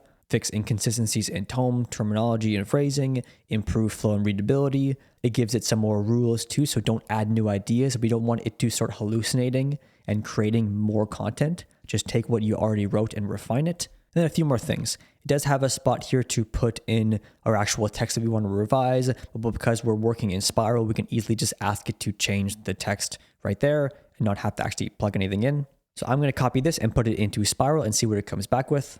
So it made all the changes I asked, changing the text and then telling me exactly what it did here. And now I can reread this, see if I like it, and then of course prompt further if I want to optimize it even more, changing sections, changing structure. But the important thing is use your judgment.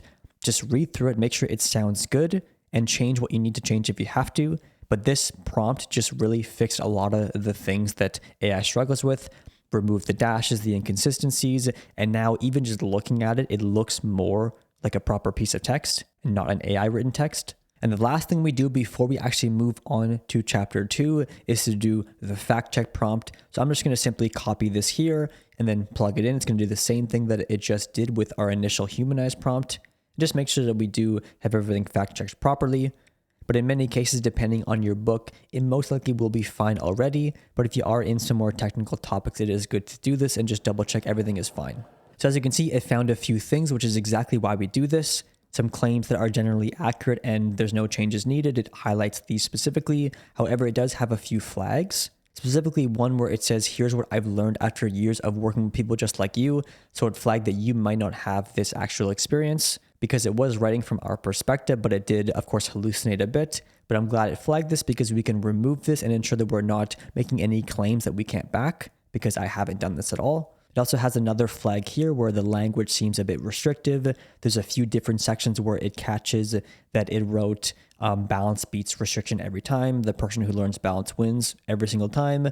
Extreme diets fail eventually. So this is making some hard points, but this isn't really the case for everybody. Some people might need restrictive diets for a long period of time to be healthy. And so this might be worth removing because it is a bit harsh and we don't want to make any bold claims, especially with something like diabetic diet. As you can see, it flagged a bunch of things that it thinks will be an issue that we wouldn't otherwise have caught, and then it asks if we want to make these changes, so I will say yes. And once I say yes, it's going to make the changes, and now we know that our book is a lot more fact-check, a lot more accurate, and not making any bold claims that we can't back. So I'm going to read through it one more time, make sure the changes that it did just implement sound good, and once I'm happy with the text, with chapter 1, I can simply copy the entire chapter and go and paste it into its own Google document. Then once I complete all the rest of the chapters, we're going to have basically a finished book inside this Google Doc. And then once we have our finished book, this is going to be super easy to get formatted, whether we're doing it ourselves or we're going to be outsourcing it. To do the exact same process for chapter 2 and beyond until you've completed the book, all we're going to do is go and get our chapter outline for chapter 2 in this case. We're going to prompt Spiral. In this case, you can ask Spiral to use the exact same tone it just used for that chapter without generating 3 new responses. We are then going to humanize the text, use our first system prompt that removes the dashes and any redundancies. We're then going to use our fact check prompt to take away any bold claims or things that really shouldn't be in there. And then once we do that, we're going to proofread to make sure we're happy with it, and then go and paste that chapter into our Google document after chapter 1. So although this completed book will be higher quality than 99% of people using AI to write books, we still want to go through one more process to further finalize the manuscript and just ensure that it is as high quality as possible. And people won't know if your book is written with AI or written by a writer. All they know is that it's a high quality book. And that is, of course, we want to first read through our book, make sure it does sound nice. If you did do this thoroughly with your initial chapters, you don't have to go through the entire book again. However, what we will do is go and clean it up further and even further humanize it. This is done through Grammarly. We also want to have it edited. This is going to be done through Grammarly as well, or we can outsource this. And then we just want to do one final pass and skim, and then we can get our book formatted. So because you're saving a ton of money by writing your book with AI, I do recommend investing in tools like Grammarly. It's only going to allow you to do one more final pass and ensure that your book is of the highest quality possible and it's going to stand the test of time. But all we can do is simply paste in each chapter individually into the Grammarly document on your Grammarly web app. And they do have a bunch of tools on the side over here. So you can use their humanizer. However, I will say, because we did all our research and our prompting and refining in Spiral, most likely it's already going to be good and humanized. I personally wouldn't mess with it too much, but what we do want to do is go through and edit it. So we can simply use the Grammarly proofreader, but definitely experiment with some of these tools. They have a fact checker, an expert review, a paraphraser, a lot of different things that can be very effective if you're not completely happy with it. But for now, we can just go into the Grammarly proofreader, and this is going to proofread our text for us, and we can go through and find the mistakes. You can also do this on the document itself. So if you do add the Grammarly extension, it's going to auto-populate it here. So it makes it super easy. You can just do it for the entire manuscript basically in one go. And as you can see, it has a lot of very specific things it finds. So right off the bat, the writing quality is already very high. It's a 99 out of 100. So this chapter is warm and reassuring, but some sections may benefit from tighter, more concise language. So as you can see, our text is already good, but now we're refining it even further to really create that high quality product that people are going to love and it's going to sell for years to come. So it has critical mistakes, it has sharpened key messages, it has improved accuracy and clarity. And so basically go through all these each individual things, look at the changes, accept them if you do like them, or just dismiss them if you don't. And all this is doing is just giving us one final tighten to make sure everything is just as high quality as possible. So when people do read the book, there's no question if it's AI. All they know is that it's a high quality book that they're enjoying reading. So you're going to mainly use the Grammarly proofreader. You can try out the different tools if you like, and you can also use this inside the actual document itself. It will take a bit of time to load if it is working with the whole document. So doing one chapter at a time in the doc might be helpful as well, but do whatever works for you. But once you finish doing this for your entire book, you basically have a finished manuscript. As you can see, the quality is already good. We're just further refining it. But this is going to be better than more than 99% of people writing ebooks with AI. And so you can confidently get this formatted and uploaded to Amazon, knowing you're creating a high quality product and you're delivering a book that's actually going to solve the reader's problem effectively and not just give them some AI slop. So when it comes to actually formatting your book, this isn't something that we're going to dive into right now. However, I do recommend outsourcing it because we're saving a ton of money on the actual manuscript. Spending a bit of money to get high quality formatting will elevate your book above others and give your reader a good experience. So simply go to Fiverr and type in ebook formatting and go and look at some portfolios and see which ones you like. So you can easily click on some freelancers and look at their portfolio for this specific job. You can also see their rates. However, I would recommend giving them a message beforehand, asking for a custom quote based on your exact book. And it most likely will be cheaper than this, or you can even negotiate a little bit. So I've used this formatter before. She does a great job. I've used her for multiple books and some students inside my program have as well. And she delivers a great product for a very reasonable price. And because we just saved $1,000 on our book, spending the money here will be worth it because your reader will have a better experience and your book will come across as high quality and credible. All right, so once you've written a book that's extremely desirable to your customer, you're going to want to package it correctly so people actually want to click on it. That's done through your book title, which we're going to go and create now. And so what exactly is a book title? So your book title is made up of two main components, your main title, of course, and your subtitle. And these are doing two very important jobs, but they're working together. The main title is going to grab attention. It's going to call out the right reader so they know the book is for them. And more importantly, it's going to call out your main keyword. And then the subtitle is going to clarify your book a bit further, what it's actually delivering and how it's delivering on that promise.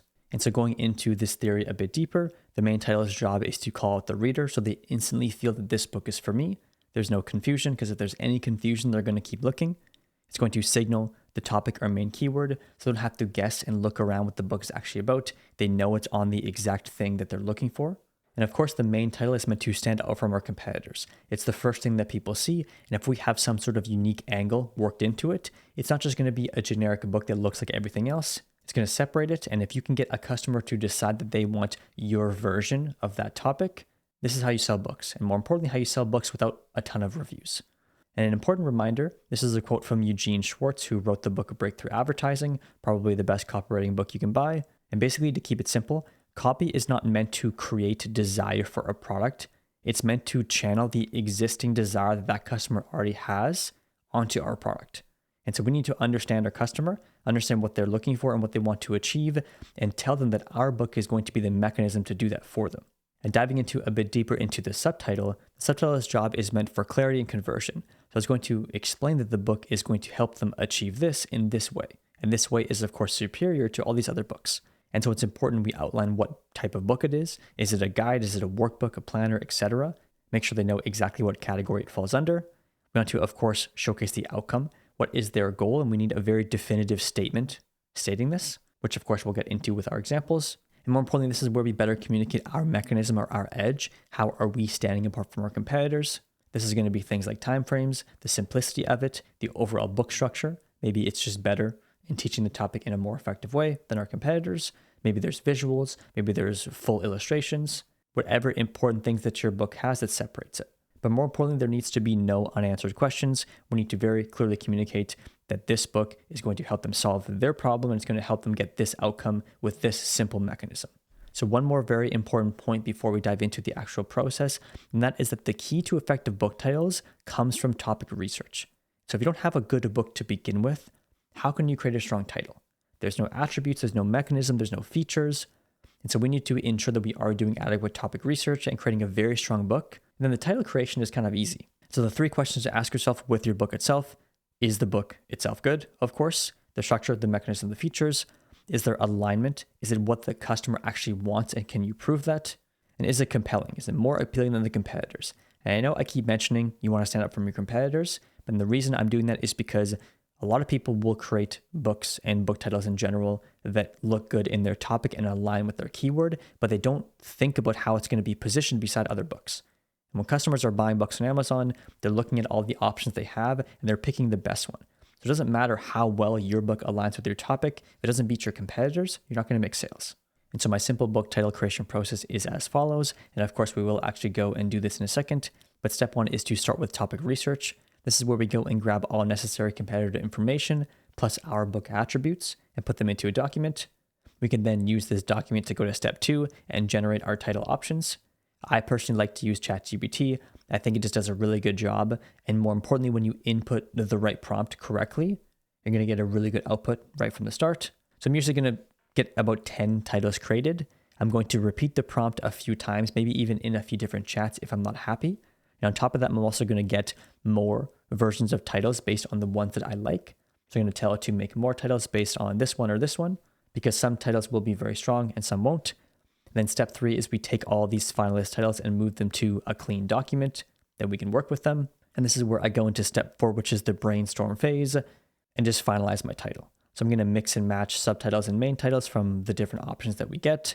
I'm going to add things myself, remove things myself, and just test different combinations until the title clearly communicates what the topic is, targets that specific reader, and ensures that it is differentiated from our competitors and actually stands out. But that's enough theory for now. Let's go and dive in and go through the process from start to finish. So let's dive into the prompting document. I'm going to show you exactly what I put in here. And more importantly, let's go and actually use the prompt and get some book titles back. But one quick thing, I highly recommend you check out my free email course in the description below. I'm just going to walk you through my entire publishing process, one lesson a day for 12 days. And this goes really deep into the strategy behind why I do everything the way that I do, from finding a topic to creating your A+ content, Amazon ads, and more. And it's really going to help you out with the process and doing it right if you are publishing high content nonfiction books on Amazon, as well as medium content books. So that will be in the first link below, but diving right into the document, it's very simple. I normally will start with a simple prompt, create 10 book title options based on the information below, ensure it stands out among my competitors while aligning with the topic, the overall structure, and clearly offering the solution in a better, easier, faster way. You don't have to be super picky with this. It does have enough information to go off of. From there, I'm going to include all my main competitor titles, so anywhere from 3 to 5 of the best-selling books. This is so ChatGPT understands what a good structure looks like and can make sure that you are at least aligned with what the customer is expecting and not something that's totally different. I'm then going to include all my book attributes. This is going to be my table of contents. This is optional, but I like to include it so it sees the scope of my book and it can take that into account. I'm going to put who my customer is for. In this case, we're doing a book on money skills for teens. So it's going to be for teens looking to create better money habits and become financially free. We're also going to outline exactly what they want to achieve and avoid. They want to learn how to budget, how to not stress about money, how to invest, how to build better habits. And these are all the attributes it's going to include in our title. There's normally 4 main things I look to include in a book title, and we will actually go over that when we go and review our options.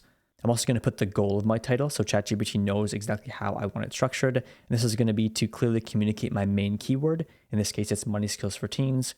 We want to make sure that this is in the main title and isn't getting lost, while clearly standing out from my competitors in overall desire, mechanism, and teaching the topic in a more effective way.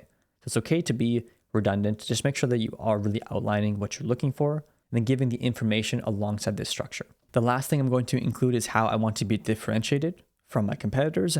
This is going to be for the main title and the subtitle. So for the main title, I usually like to include some sort of attribute that makes it different from the generic keyword.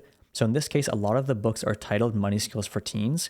And if I'm just another Money Skills for Teens book, it's not going to be very enticing. It's not going to stand out. And so I like to add things to the beginning and end of this for my main title. This can be the ultimate. This can be the complete, the simplified, the 10 minutes a day. This is just where you include the attributes from your book, the overall structure, time frame, mechanism. And this might be obvious if you've already created your book. And the reason that this is important is because if all the books look the same with their titles, and we're just a better version of the same thing, customers will be immediately drawn to that, because why wouldn't they? And for the subtitle, I put focusing on desire, avoiding their main concerns, and helping them do that in a more effective way. So once again, I'm outlining the overall structure I want and giving it the information it needs, like what to achieve and avoid here, so it outlines this correctly. So I'm going to copy this, I'm going to paste it into ChatGPT and see what we get back. So we got back 10 clean options, and you will see, technically I could use these book titles right now because we put in the right information and the right prompting. These are for sure completed titles, but I'm going to refine them further and just really dial it in. And so the first thing I do before I actually take some of these titles and put them into a Google document to finalize them is just do a bit of brainstorming with ChatGPT, just whatever thoughts come to mind. And so normally I will tell them which title I like the best. Can you make more like this? In this case, the main thing it recommended, I actually didn't mind. It's a pretty good title. However, I wanted to replace avoiding money traps with debt traps. This makes more sense and it's going to just really speak to the customer. I gave that back, and now we're just refining it even further and getting more options. And I asked for more titles like this, and then asked them to also add in some number somewhere for it to be even more specific. And of course, in this case, this probably would have been in your initial prompt. I didn't put anything in, so you might not have to do this. And now we have a 10-minute weekly guide, a 7-step guide, 12 easy lessons. It's a bit more specific and showing that our book has a very clear way it's teaching the topic. And I also asked it to add 10 minutes a day because I wanted to see some options with that. And it gave me those two. So prompt depending on what you get back. Most likely you won't have any issues because you would have put in all your attributes. But from there, go and pick your favorite 4 or 5, maybe even more if there is some, and then take them to a Google document that we can brainstorm. And this is where we're going to finalize our title. And so I have my 3 or 4 main options here. I'm also going to include my competitor titles because I'm going to be consistently comparing the two. And so there's 4 main things that a book title needs to be effective. The first one is, of course, the main title. Is it focusing on the main topic? However, is it differentiating itself from everybody else? So in this case, we have the 10-minute money skills for teens guide, money skills simplified. So don't just put your main keyword, have some sort of thing that separates it. So in this case, we have simplified. And then for the subtitle, there's 3 main things that are important. One is relieving their pain. In this case, we have a no stress guide. It speaks to one of the main things that they want to do, which is learn this topic or solve this problem without effort. It also has to include the main things that they want to learn. In this case, it's going to be budgeting, saving, spending smarter, and avoiding debt traps. Of course, this will vary and be different for each book and each topic. If you're unsure of this, you can look at your competitors and see what they're doing. Most likely they will be similar. And then finally, you want a very clear, definitive closing statement that tells them we're going to help you solve this problem and you're going to get this outcome. In this case, we have building habits that lead to financial freedom in just 10 minutes a day.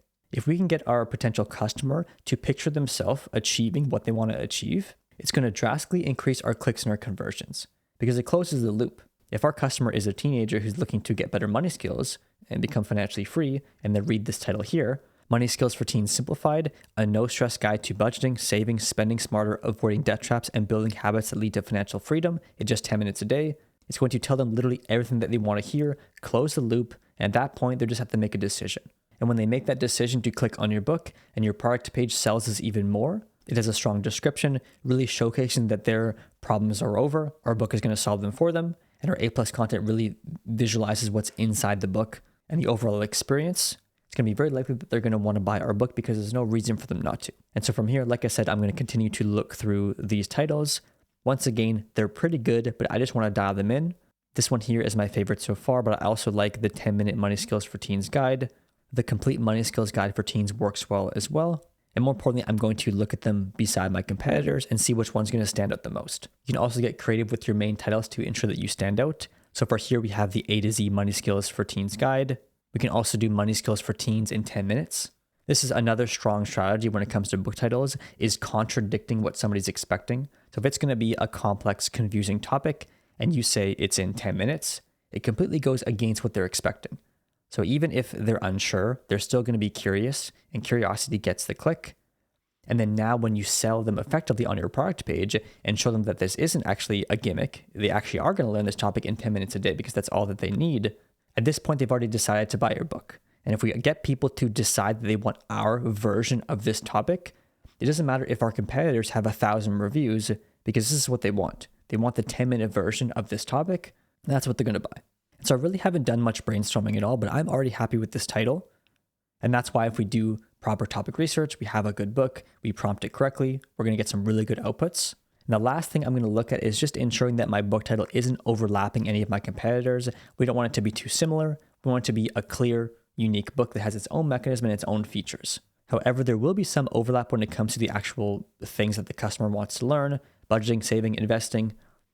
That's normal, that's fine. But the overall elements around that is what you want to be unique to your book. So putting this title by my competitors, I'm super happy with it. It showcases my attributes. It showcases what they want to learn. It has a clear, definitive statement that closes the loop. And I do think this book is teaching this topic in a more effective way. Looking at this example here, the Easy Peasy Guide to Money Skills for Teens, not a bad title. However, the subtitle is a bit of an open loop, 7 simple habits to doing these things effectively. However, that's it. It doesn't close the loop. It doesn't give them a definitive promise. It doesn't tell them the outcome that they're going to achieve. So I think we will have the edge here. So now let's go over exactly how to create high quality professional covers using AI. So our book cover's job is very simple. We want to, of course, draw attention, grab the attention of the customer who's scanning the page. We want to, of course, present the title, ensure the customer can easily read our title and easily read the offer that we're presenting to them. And of course, we want to build credibility. We have to ensure the style is professional and, more importantly, aligns with what the customer is expecting.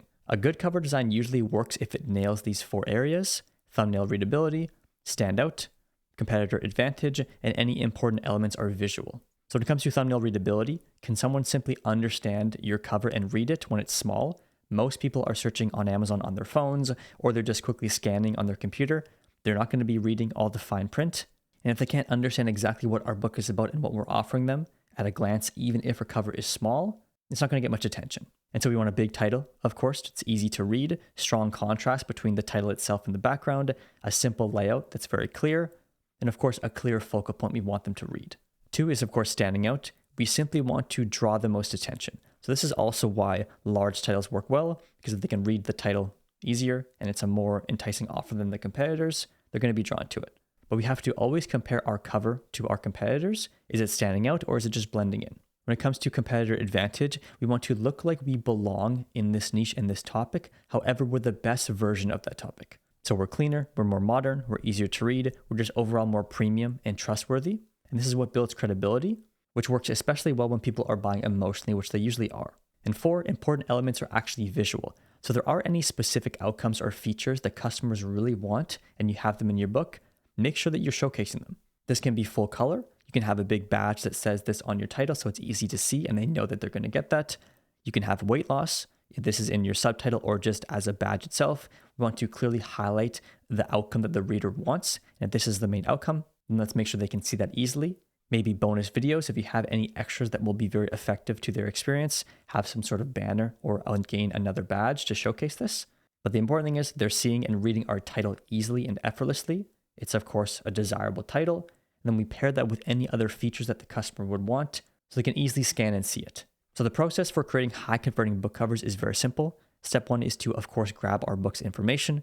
We want to find our book title and our main attributes for our book and put all this into a Google document. It's going to be your title, your subtitle, your bonuses, your printing style if it's in color, and just write some notes as well for any important points you want emphasized. And so step 2 is to grab our competitor covers. So go and screenshot the best 3 to 5 selling books in your space and put them into this document as well. We will need them for reference. And step 3 is to use ChatGPT to start brainstorming. We're going to prompt with our document and a prompt I'm going to show you, and then create a bunch of different mockups, then find which one we like the best. And ChatGPT image generation has gotten insanely good, and you're going to see that in a second. And step 4 is to put our mockups as well as our competitors into their own document so we can view them side by side and see which one stands out the most. So we're going to dive into the actual process and some examples in a second, but something very important to know is that your title and your book create how good your cover is going to end up. And so these will give you the main scope. Is it desirable? Do customers actually want this book? The features to showcase, the outcomes to highlight. If you don't have these things, your cover is just going to be boring. And so the job of your cover is to simply present this information, the information of your book, your features, and your title. So this is the document. This is normally how I start any sort of prompting process when using AI for literally anything. I'm just going to put all the information I need into this document, including the prompt, and then any other resources that I need. And so as you can see, we have a simple prompt. Create me a few book cover options based on the information below. I have some important style guides. In this case, we have matched the style of the competitors. However, ensure you stand out and are unique.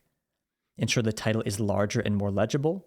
And add any badges or banners for the main points I want emphasized. And of course, ensure these are also emphasized in the title itself if they're there. In this case, I'm doing a book called Money Skills for Teens in 10 Minutes. I actually created this title in my book title video that I just posted. I will leave that linked below. But we have Money Skills for Teens in 10 Minutes, a no-stress guide for budgeting, saving, spending smarter, avoiding debt traps, and building habits that lead to financial freedom in just 10 minutes a day.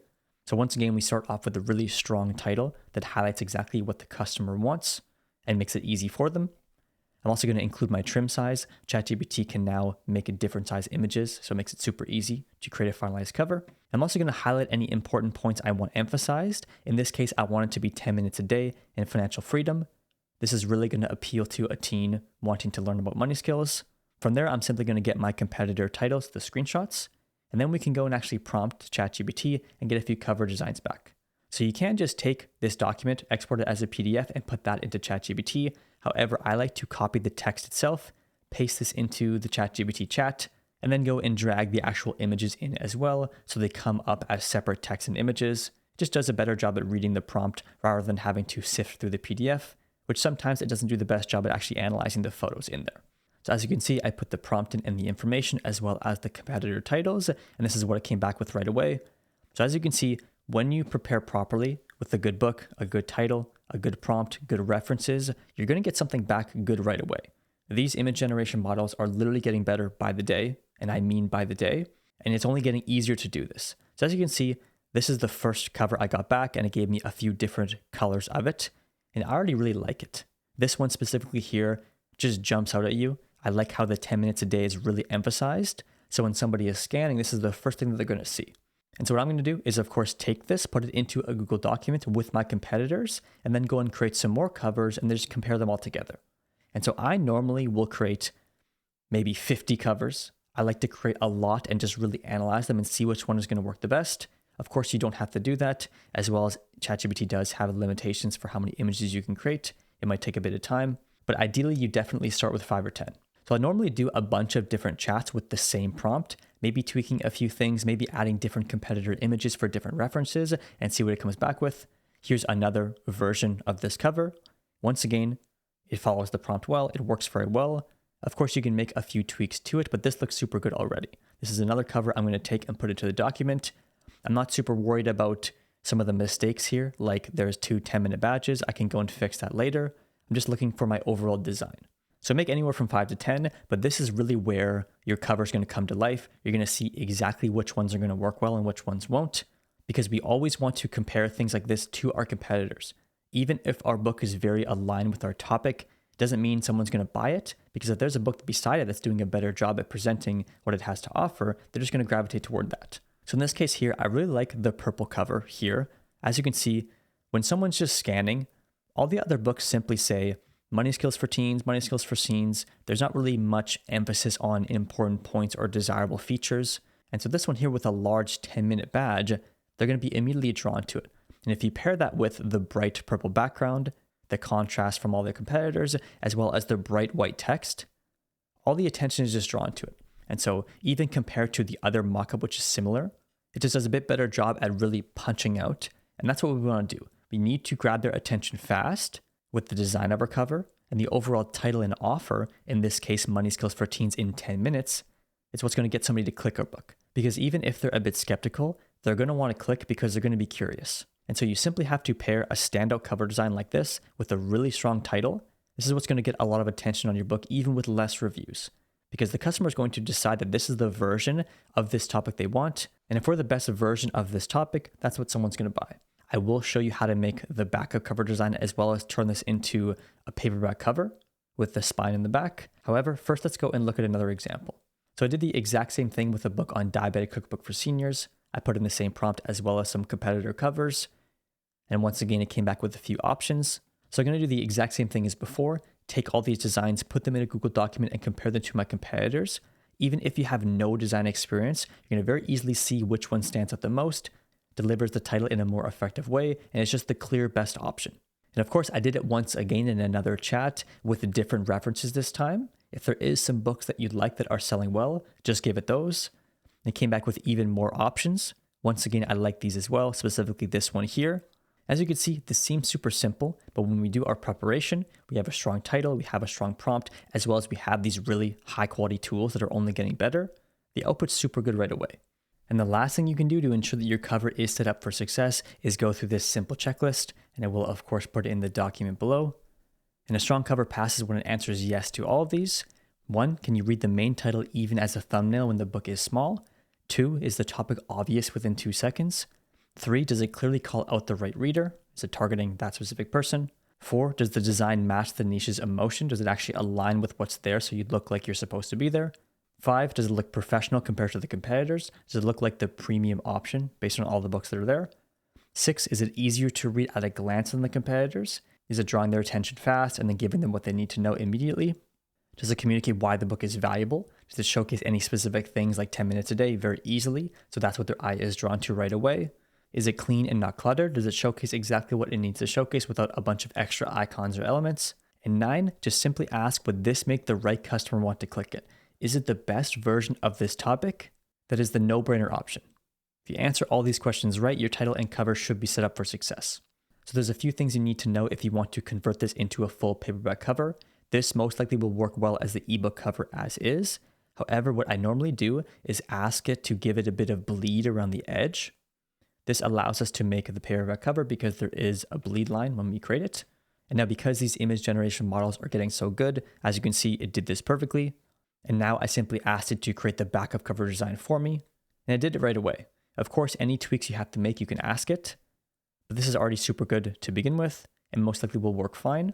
And for the backup cover design, I'm not super picky. This is only going to get seen if somebody clicks on the thumbnail underneath your book cover on the product page, which isn't very common, or when they buy the book. And so all you want to do is have some sort of bold statement, a quick snippet about the book, and any features inside. As long as it's on brand with the front cover, that's perfectly fine. And normally ChatGPT is very good at creating this for you because it already has the information from the prompt. It's just going to use that. A quick tip as well, it might be good to actually create your cover design before you format your book, because now we have a very clear style we can give to our formatter. Now the interior of our book matches our front cover, which is going to look super professional. And when we showcase this effectively in our A+ content on our product page, this is really going to position us as a credible author who's created a really high quality product. And in the age of low quality AI slop, this really makes a difference when you stand out and actually create better books. Now, the fastest way to turn your front and back of cover into a complete paperback design you can publish is simply going to Fiverr, typing in nonfiction book cover, clicking on one of the cheaper designers, and then giving them a message on the bottom left corner here, and simply ask them if they can convert your front and back cover design into a complete paperback cover. All they'll have to do is size it correctly, add the spine, which they'll need the page count for, as well as the spine design, which they can create. It only costs around maybe 20 or 30 bucks, and you'll be good to go. So if you're wondering all the things you have to get together in order to upload your book to Amazon, I will leave a link below to my book upload template. There isn't going to be any sort of email opt-in. You can simply make a copy of this document, and then you're going to know exactly what you need to get in order to upload your book. So if you haven't already, you're going to have to make an account for Amazon KDP. So simply go to kdp.amazon.com. And of course, I will leave any relevant links to things I mentioned in this video below, and simply click join KDP and create your account. Once you've done that, you will have access to the Kindle Direct Publishing dashboard, in which you can go to your account settings and set up all your billing information in order to start getting paid. From there, we can go right into the upload process by simply clicking create new title or series. And we can start with our Kindle ebook and then do our paperback book after. So go create ebook. And there will be 3 main parts of the process: your Kindle ebook details, your content, and then of course your pricing and where we can actually upload it. So we start with our book title. You can simply put in your book title and subtitle in the boxes right here. Keep in mind, you cannot change your title once your book is live. You can change other things like your manuscript, your cover, your description, and even your price. However, you cannot change your title. So make sure you have this dialed in. It's targeting your customer effectively, and you have any necessary keywords in there in order to rank effectively. Working our way down, we can ignore series, we can ignore edition number. From there, we want to put in our author name or our pen name, whichever one you're going to use, whether it's your name or just an alias. In this case, I'm going to go with Daniel Matt, which is a pen name. From there, we can skip right to the book description. So if you don't have a book description already, it's very easy to make one nowadays using AI, specifically ChatGPT. So we can just do a simple prompt such as write a high converting Amazon book description for my book on the topic ChatGPT for beginners in this case, by referencing the structure and tone of best-selling book descriptions on Amazon in this category. The reader is problem aware and already wants to buy a book on this topic. Do not summarize chapters, do not use hype, exaggerated promises, or clickbait language. Use clear, simple wording with short, skimmable paragraphs that feel believable and practical. And you're of course going to want to include in this prompt any sort of important information from your book, what's inside, what bonuses come with it, some selling features, maybe how it's structured, just so ChatGPT has enough information to go off of. And then from there, depending on the response, you can either make some tweaks or just copy it as is and put it into your book description box. So it does already copy over the formatting, but what I normally do is I will always make the first line a heading 4. This is the largest piece of text we can have in our description, just so it's a bit bigger and bolder and gets seen easily. From there, I'm going to make sure that the bullet points are accurate, and then just make sure everything is spaced okay. From there, we can move on, of course, to our publishing rights. We do own the copyright for our book. It is our book. In terms of our primary audience, are there any explicit images in our book? I'm going to select no. I'm not going to specify the reading age. This is more if you do have a book that is catered towards kids. then you might want to specify this, but I'm just going to leave it blank. Primary marketplace will be Amazon.com, and then we can go into our book categories. So if you don't know what you're doing for your book categories, it's very easy to find this out. We can simply go to our topic on Amazon, go and find a few of our competitor books, and just look and see what categories they're in. So we can go to their product page and scroll down and go to product details. From there, we're going to see the actual categories that this book is in. And more importantly, if you do have the BookBeam tool, it's going to show you the category string because we're going to need this information to be able to actually select our categories. So I will leave a link to BookBeam below. Of course, if you don't have this tool or don't want it, you can simply go and click on the individual categories and then just look at the category string. So in this case, it's going to be books, computers and technology, computer science, and then artificial intelligence expert systems. And of course, when you do go and find your categories, you can simply record them in the template below. And this way you have everything at your disposal when you go to upload your book and you're not frantically trying to find all these things. So from there, you can simply click add new book category, and then you're going to select that exact string. So in this case, we're going to go Kindle books, computers and technology, computer science, and then we can select our human-computer interaction in this specific case and do this for all three of our categories. Simply click save, and then we can move on to our backend keywords. So our backend keywords are very simple. They are just giving Amazon more information about our book so it knows where to properly index it and rank it among the search terms. Now, a lot of people will stress about this, but in my opinion, it's not super important. As long as your title is effectively targeting your specific topic, your book will rank anywhere that's necessary, and this is just a bit of a bonus. So basically what I do with this is any search terms or keywords that aren't already in my title, I'm going to put in here just to further index my book. So in this case, I'm going to do things like Learn AI for Beginners, ChatGPT Handbook for Beginners, Conversational AI, AI agents, prompt engineering, just other search terms that are related to my topic that I'm not directly targeting. And a quick tip for anyone who does have the BookBeam tool or is looking to download it, they also have a bunch of other features on their web app, specifically the keyword research tool. What we can do is simply type in our topic, and it's going to show us a bunch of related search terms that we can use for our backend keywords, mainly picking the ones that have the most search volume and overall have the best score. This will ensure that we are indexing our book in the best places possible. So from there, we simply click I'm ready to release my book now, and then go save and continue to the next step, which is our book content. From there, we're going to upload the actual content of our ebook, specifically our manuscript, our book cover, and then there's a few other things we have to specify. So you can simply upload your ebook manuscript. This is most likely going to be an EPUB file, and your formatter would have given you the right file, or whatever platform you use to format your book, you would have exported that as well. So as for digital rights management, this basically allows your book to be a bit more protected and doesn't let people share it around. So if you do want your book to be more protected, we can apply this. It's just going to help protect the rights of it. However, if it doesn't matter to you, if you don't care if people download your book as a PDF or share it around, you can just click no. From there, you can upload your ebook cover file, which most likely will be a JPEG file, and that's just going to be the front cover. There is no back or spine for this. From there, we have to specify if our book has any AI-generated content. So if you did use AI-generated content with your text or your images inside, you can simply select which level makes sense for your situation. There's some sections with minimal or no editing, all the way to entire work with extensive editing. So in my opinion, if you are using AI for your entire work, there shouldn't be minimal or no editing. You definitely should be extensively editing your book to make sure that it is high quality and there's no issues when you're uploading and your book just doesn't get blocked. But if you do want to know the exact process that I use to write books with AI effectively so they don't get blocked, I will leave a link below to that video. From there, we simply want to open up our Kindle previewer and make sure everything looks okay. And as you can see, it did find a few spelling errors that we can check on. So all I'm going to do in the previewer is, of course, check on those spelling errors, go and update my book manuscript if I have to, and then just go and skim through the book and make sure everything looks nice and there is no mistakes. A big thing that can cause your book to get blocked is if there are formatting errors, and in many cases there might be some margins that aren't right or your chapter titles might be cut off, which can affect the approval process for your book. So just make sure everything does look nice and then you can approve it from there.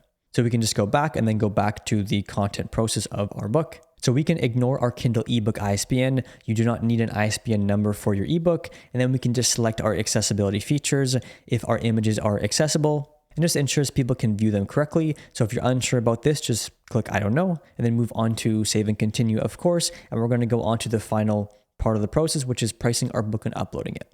So it's going to ask you a few things before you price your book. The first one is if you want to enroll it in KDP Select. This just enrolls your ebook in their 90-day program, gives you a few extra features such as running free price promotions, and will just show your book to more readers. So this is up to you. If you don't plan to publish your book on places other than Amazon, then I definitely would select this, and it will renew automatically every 90 days unless you select it not to, which you can do after your book is live. So for territories, we want our book to be in all territories with worldwide rights. Our primary marketplace will of course be Amazon.com, and then we can go to our pricing. So when it comes to pricing our ebook, we want to select the 70% royalty rate. This way we get the most from our book, of course. And for now, we're just going to keep it simple. Price your ebook anywhere from $1.99 to $4.99. Something to consider is that if you do have a paperback book, and that's where you want a majority of your sales to go, pricing your ebook higher will drive sales to your paperback book. As if it's only a little bit more expensive, people would much rather get the physical product than just buying an ebook. So I do have a more detailed strategy in terms of pricing in my book launch video. Once again, I will link any relevant resource below that just helps you out with the process. And that specific video will be great to watch because if you are uploading your book, the next thing you'll have to do is actually properly launch it to drive sales and drive ranking. You can set your ebook price in all the different territories just to make sure that it is uniform. And then from there, we can simply click publish your Kindle ebook. It's going to get approved and then go live on Amazon. If you have to correct some mistakes with your manuscript or your cover, you can simply click save as draft and come back to this later. So now when it comes to uploading our paperback book, we don't have to go to create new title or series. We can simply go and find the ebook that we just uploaded and go create our paperback. And this will automatically link it to this book. So it links on the same product page when they both are live on Amazon. So when you do upload your paperback book right on your ebook, it's going to basically auto-populate everything for you, specifically the product details page. So we have our title, our subtitle, our author name, our description, as well as our categories and our keywords. So it makes it super easy. We can simply just go save and continue and go to the next step. So there will be a few different things in our paperback content than our ebook content. The first thing is our ISBN. This basically is the barcode on the back that identifies our book. So if you don't plan to publish your book on other platforms than Amazon, getting their free ISBN is fine. It makes it super easy and you don't have to go and get your own depending on the country you're in because it is different and costs different amounts based on where you are. From there, we can go to our print options. So if you are publishing a nonfiction book, normally the black and white with white paper will be standard. So from there, we can select our trim size. So this will differ depending on your topic, but if you are unsure of what size your book should be, you can simply go to one of your competitors, look at their product page, and you're going to see that information right underneath the description. So this book here is 6x9, and I can go and verify this with a couple other competitors just to make sure that my book is sized accordingly. So from there, we can select our bleed settings. This is basically if you do have images that go right to the end of your pages, you're going to want to go bleed. So it does cut it off accordingly and takes that into account. Otherwise, you can simply go no bleed. From there, we can select our cover finish. So I personally like matte. It's a bit cleaner and flatter of a look. However, glossy works good too. It really doesn't matter. So from there, we can upload our paperback manuscript. This will be a PDF file. And then we can also upload our book cover file, which will also be a print PDF. Once again, you can fill out the AI generated content section based on what your book is. And then from there, we can go into our book preview just to make sure everything looks good and there isn't any mistakes. So from there, I'm just going to look at the cover of my book as well as scroll through the manuscript, make sure everything looks good and nothing is getting cut off. But more importantly, I want to go and look at the error tab here. So this will show you if there is any mistakes with your cover or your manuscript. In this case, my manuscript looks good. There's nothing getting cut off, but there is a mistake with my cover size, saying that it should be this size, however, I submitted this file size. So what I can do is go and update my cover if I did it myself, or just simply screenshot this and give it to my designer, and they will know exactly what to do. So we can't approve our book until we make this fix, but once we exit, make this fix, we go back in, make sure it does look good and there are no errors, and then we can simply approve it and move forward. So now when it comes to our paperback pricing, once again, our territory will be all territories, our primary marketplace will be Amazon.com, and then we can go into our paperback pricing. So I'm simply going to price my book matching my competitor so it does match the market. In terms of the other marketplaces, it will auto-populate this for you based on your USD pricing. However, all I'm going to do is go and change the decimal points to 99 cents just so it looks super clean. From there, you can select expanded distribution. This will just give you an influx of sales once a month as Amazon basically buys a bunch of your books in bulk and sells it at other places that it owns. This mainly happens when your book is selling super well. You can then save your book as a draft and come back to it, or simply click publish your paperback book, in which it will get approved and then go live on Amazon. So now, of course, once your book is live, you're going to want to know if you're making money. For that, we can simply go to the reports tab on our KDP dashboard. And that's going to allow us to see all our orders placed, as well as our royalties earned for all our books. All right, so now let's get into the book launch. So launching your book is fairly straightforward, yet very, very important. Amazon is a performance-based system. There are millions of books getting published every single year and only has so many spots to rank them. So the books that show they're performing, that people want to buy them, are the ones they're going to show in the rankings.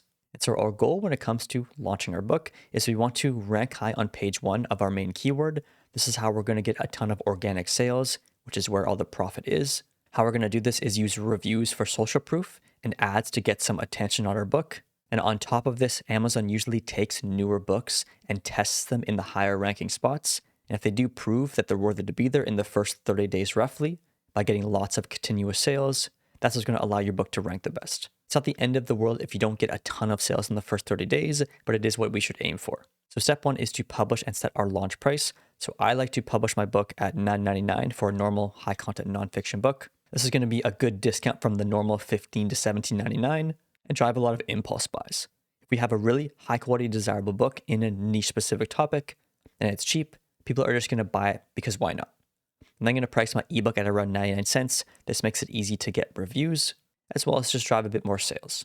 Step 2 is to collect 10 to 15 reviews before we start running our Amazon ads. There's a few compliant review platforms we can use. We have Book Bounty and Book Village. How these two work is essentially self-publishers use them. They will review other people's books, earn currency, and they're going to submit that currency for reviews on their books. And so there's no review swapping going on. They have a bunch of systems set up to make it compliant. However, the best way to use these sites is to get anywhere from 5 to 10 reviews a week if you can. Always get verified purchase reviews. This is going to keep it as safe as possible. Then you can also check out Book Reverb. So Book Reverb is a site where you pay for reviews. However, there's no self-publishers on the other side. It's just normal readers who want to read and review books and earn a bit of money doing it. The reviews are unverified, but they are high quality. And because the reviewer accounts are a lot cleaner, it does tend to look good. And from the testing I've been doing, it has been working. And I do have a few students who use it as well. I will say, make sure to use review sites that you are comfortable with. If it doesn't make sense to you, don't do it. But it is very important to get reviews. I've used these sites a lot, specifically Book Bounty and Book Reverb, but it is important to do your own research and make sure you are comfortable with it. So I will leave my affiliate links for these sites below. It does help support the channel. So step 3 is once our book has 10 to 15 reviews, we want to start running our ads. This drives sales to our book, drives attention, and starts to allow it to gain momentum. After this launch process section, I'm going to dive right into my full Amazon ad strategy and setup guide. Step 4 is to continue collecting reviews while your ads run. As we want to keep collecting reviews at a pace of 10 to 20 reviews per week if we can. It's good to have a steady number that's realistic with the amount of book sales you're getting and not just a massive spike. This used to work fine, and although it is still okay, it's just nice to keep it more steady. Our target should be at least 50 reviews. You won't know the true potential of your book until you get here. You can't fully write it off until you have at least 30 to 50. And so aim for this number, and then you can reevaluate and see what to do moving forward, which we're going to talk about more in the roadmap section. So step 5 is to raise the price. We're going to do this around the 3 to 4 week mark. Normally, I will sometimes leave it longer as well. If my book is continuing to rank better, I see it creeping onto the first page and it is selling well. I'm not going to ruin that. I'm going to keep the price discounted just to get further up that first page. Then I can raise my price to be competitive. But we want to earn that ranking spot. We want to get enough reviews. So when we do raise our price, we're still going to make sales. I normally price to be competitive or maybe $1 less than all the highest reviewed books, just so it is a bit more enticing, but doesn't seem too low. And on top of this, I like to raise my price right away. I don't like to gradually raise it. The reason being is because Amazon will sometimes do a price slash, where if you have a book that's priced $9.99, you raise it to $15.99, but it thinks it'll sell better at $9.99 because it just was. It's going to discount it for you and have a price slash on your product page. However, you're still going to get the full royalties of this. And so this will basically allow you to extend your launch. As long as this price slash is around, it's going to drive tons of sales and help with your ranking as well. From there, I'm going to put my ebook to anywhere from $5.99 to $9.99. The reason being is because I want to price anchor it. If my ebook is $7 or around that mark, it's going to show that my book obviously is of value. I'm not giving it away for free. And if the paperback is only a few dollars more, they're going to be inclined to buy that where most of the profit is. So that's essentially the launch process. Now we're going to dive into our Amazon ads and get those set up. And then later we're going to go into the actual roadmap so you know what to do after your book has been published and launched. So part 1 is what are Amazon ads and how do they work? So Amazon advertising for your books is very simple. They are simply showing your book to customers searching on Amazon. And there are 2 main places that we can do this through our ads. The first one is search result ads. The second one is product page ads. Let's go have a look at these right now. So when it comes to the ad placements, like I said, they're going to come up on the search results as well as on product pages. So as you can see, I typed in the topic here, Diabetic Cookbook for Seniors, and any book that has the little sponsored logo here is an ad. And so there's one at the beginning of the page. There's going to be one down a bit lower as well under customers frequently viewed. And it's normally going to be the first few spots of every second or third row. As well as you will see the audio video ad, which we're not going to be covering today. There's also these sponsored brands here, which is also not relevant for today. On top of that, when you actually click on a book and go to their product page, there's going to be more sponsored placements on the page itself. So if we scroll down, as you can see, there is this sponsored logo here again, which shows that these are advertising placements. So now that we know exactly where our ads are going to show up, part 2 is what you need to know to get results with them. So because your Amazon ads are simply showing your book to customers, the performance of them are a direct result of a few things. It's going to be the demand of your topic. It's going to be how well your book actually resonates with the person that it's being shown to. It's going to be the quality of your cover and your title. It's going to be how well your product page actually converts browsers into buyers. It's going to be how much reviews you have. And more importantly, how your book actually compares to the other competitors. Because as you saw, there's a ton of books on Amazon. We're just one book in a sea of other options. So if we're not the best option, why would people click and buy our book? Basically, you can have the best Amazon ad strategy in the world, but if the person seeing your book on the other side doesn't want it, your ads will never be profitable. And so our ad performance is a direct result of our book itself, not the actual strategy. So part 3 is the goal of our Amazon ads. So what do we actually want to get out of them after we run them? First is we want to gain traction, of course, while we're launching our book. If we have a newer book, we need to drive some sales so we can actually rank higher and get seen by more people. This is done through Amazon ads.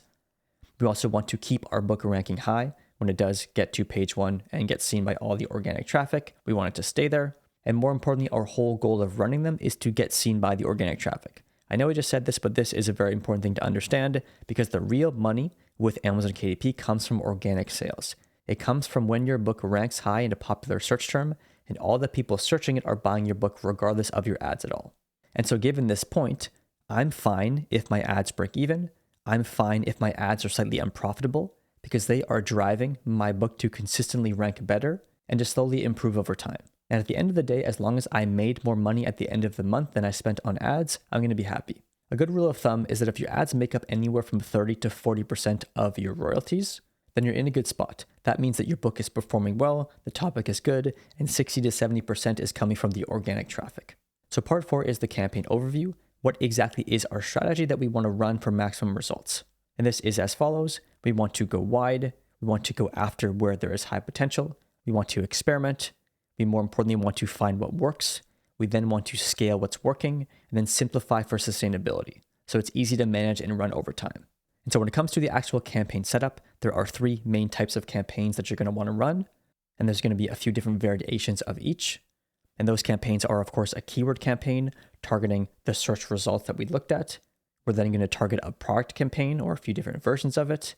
This is going to allow our book to show up on specific product pages. We're also going to run an automatic campaign. This is going to let Amazon do its thing and find some good placements for us. Real quick, if you are trying to make money with Amazon KDP this year, I will leave a link below to my free email course. It walks you through my entire publishing strategy from start to finish. It goes into each individual step with extreme detail. You get 1 lesson a day for 12 days, and it will help you out with your Amazon KDP business this year. Like I said, that'll be linked below, but let's continue on with the video. When it comes to our keyword targeting campaigns, we're going to keep it super simple. We're going to go for a specific campaign. These are targeting our main 1 to 5 search terms. Like I said, I've sold hundreds of thousands of dollars worth of books online. I've spent tens of thousands on Amazon ads. Most of your sales will come from your main 1 to maybe 3 search terms. And although you can run very broad campaigns that have 1,000 keywords in them and play a volume game, if you're just getting started, I don't recommend this. You can try this later after your book is performing. But right now, we're just going to focus on a specific campaign targeting the main 1 to 5. On top of that, we're also going to run a wider automatic campaign. This is going to let Amazon go and find things that are relevant and see if we can make some sales from that and it shows any potential. When it comes to our product targeting campaign, it's going to be very similar. We are going to target our main 2 to 5 best-selling competitors and target them exactly so it just shows our book to them. Mainly these will be the ones that have lower reviews that we can actually compete with. However, we're going to dive into that when we actually set up the campaigns. We are then going to run a second product campaign targeting our main 2 to 5 best-selling competitors. However, we're going to do expanded targeting. This is going to let Amazon go and find some other related search terms or products and just go a bit wider. So our goal with these 4 campaigns is to go wide and go specific for each style. This is going to find what works the best. It's going to be easy to manage and then easy to scale what's actually working. So part 5 is our Amazon ad dashboard walkthrough as well as our campaign setup. Let's go and do that now. If you've never been to your Amazon ads dashboard before, it's very easy to find. You can go to your Amazon KDP dashboard. You most likely will end up under your bookshelf. From there, you can go over to the marketing tab. From there, you can go to Amazon ads and click the drop down menu to .com. We always want to run our Amazon ad campaigns on .com, and only once those are performing and getting some results, we can then go and expand into other countries. From there, you click go to Amazon ads and it will take you to that dashboard. So this is the Amazon ads dashboard. Don't worry, it's very easy to navigate. As you can see, I do have my country set to Germany. Please ignore this. This is just because I want my dashboard to look like yours is going to look like if you've never set up any campaigns. So the first thing we're going to do is just understand what we're looking at. So this is where all our campaigns will come up right here. From there, the only thing that we really want to do is customize our columns so we have the right metrics to look at. And we will go over the important metrics later in the video. And I'm going to have these boxes selected. I'm going to have country. I'm going to have status. I'm going to have type.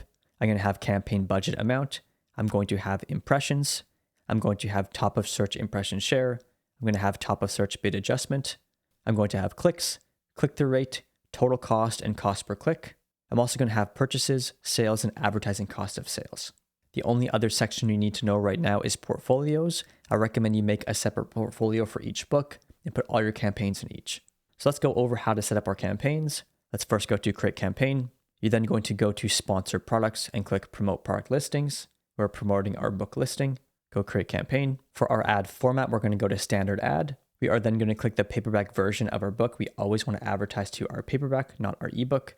For the automatic campaign, the one that Amazon does its work for us, we simply have to click automatic targeting, change our bidding strategy to dynamic bids down only, set our daily budget. We can go $5 a day to start, name the campaign, add it to the portfolio if you like, and just click start campaign. That's all you need to do for that. When it comes to our other campaigns we're going to set up, we're going to want to go to manual targeting, and we have our different forms of targeting here. We have our keyword and our product. So for our keyword or our search term targeting specifically, we're of course going to target 2 main things. We're going to have a broad keyword campaign that goes a bit wider, as well as an exact specific campaign that targets our main search terms. So for the broad campaign, it's super simple.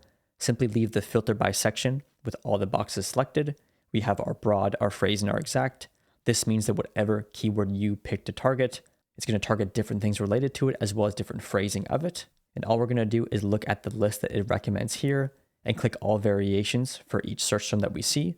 So in this case, it says exercise, and we can add the broad targeting, the phrase targeting, and the exact targeting. And it's going to target a bunch more things on top of this. Do this for anywhere from 5, 10, 15, maybe 20 different keywords. Only go for the main relevant ones.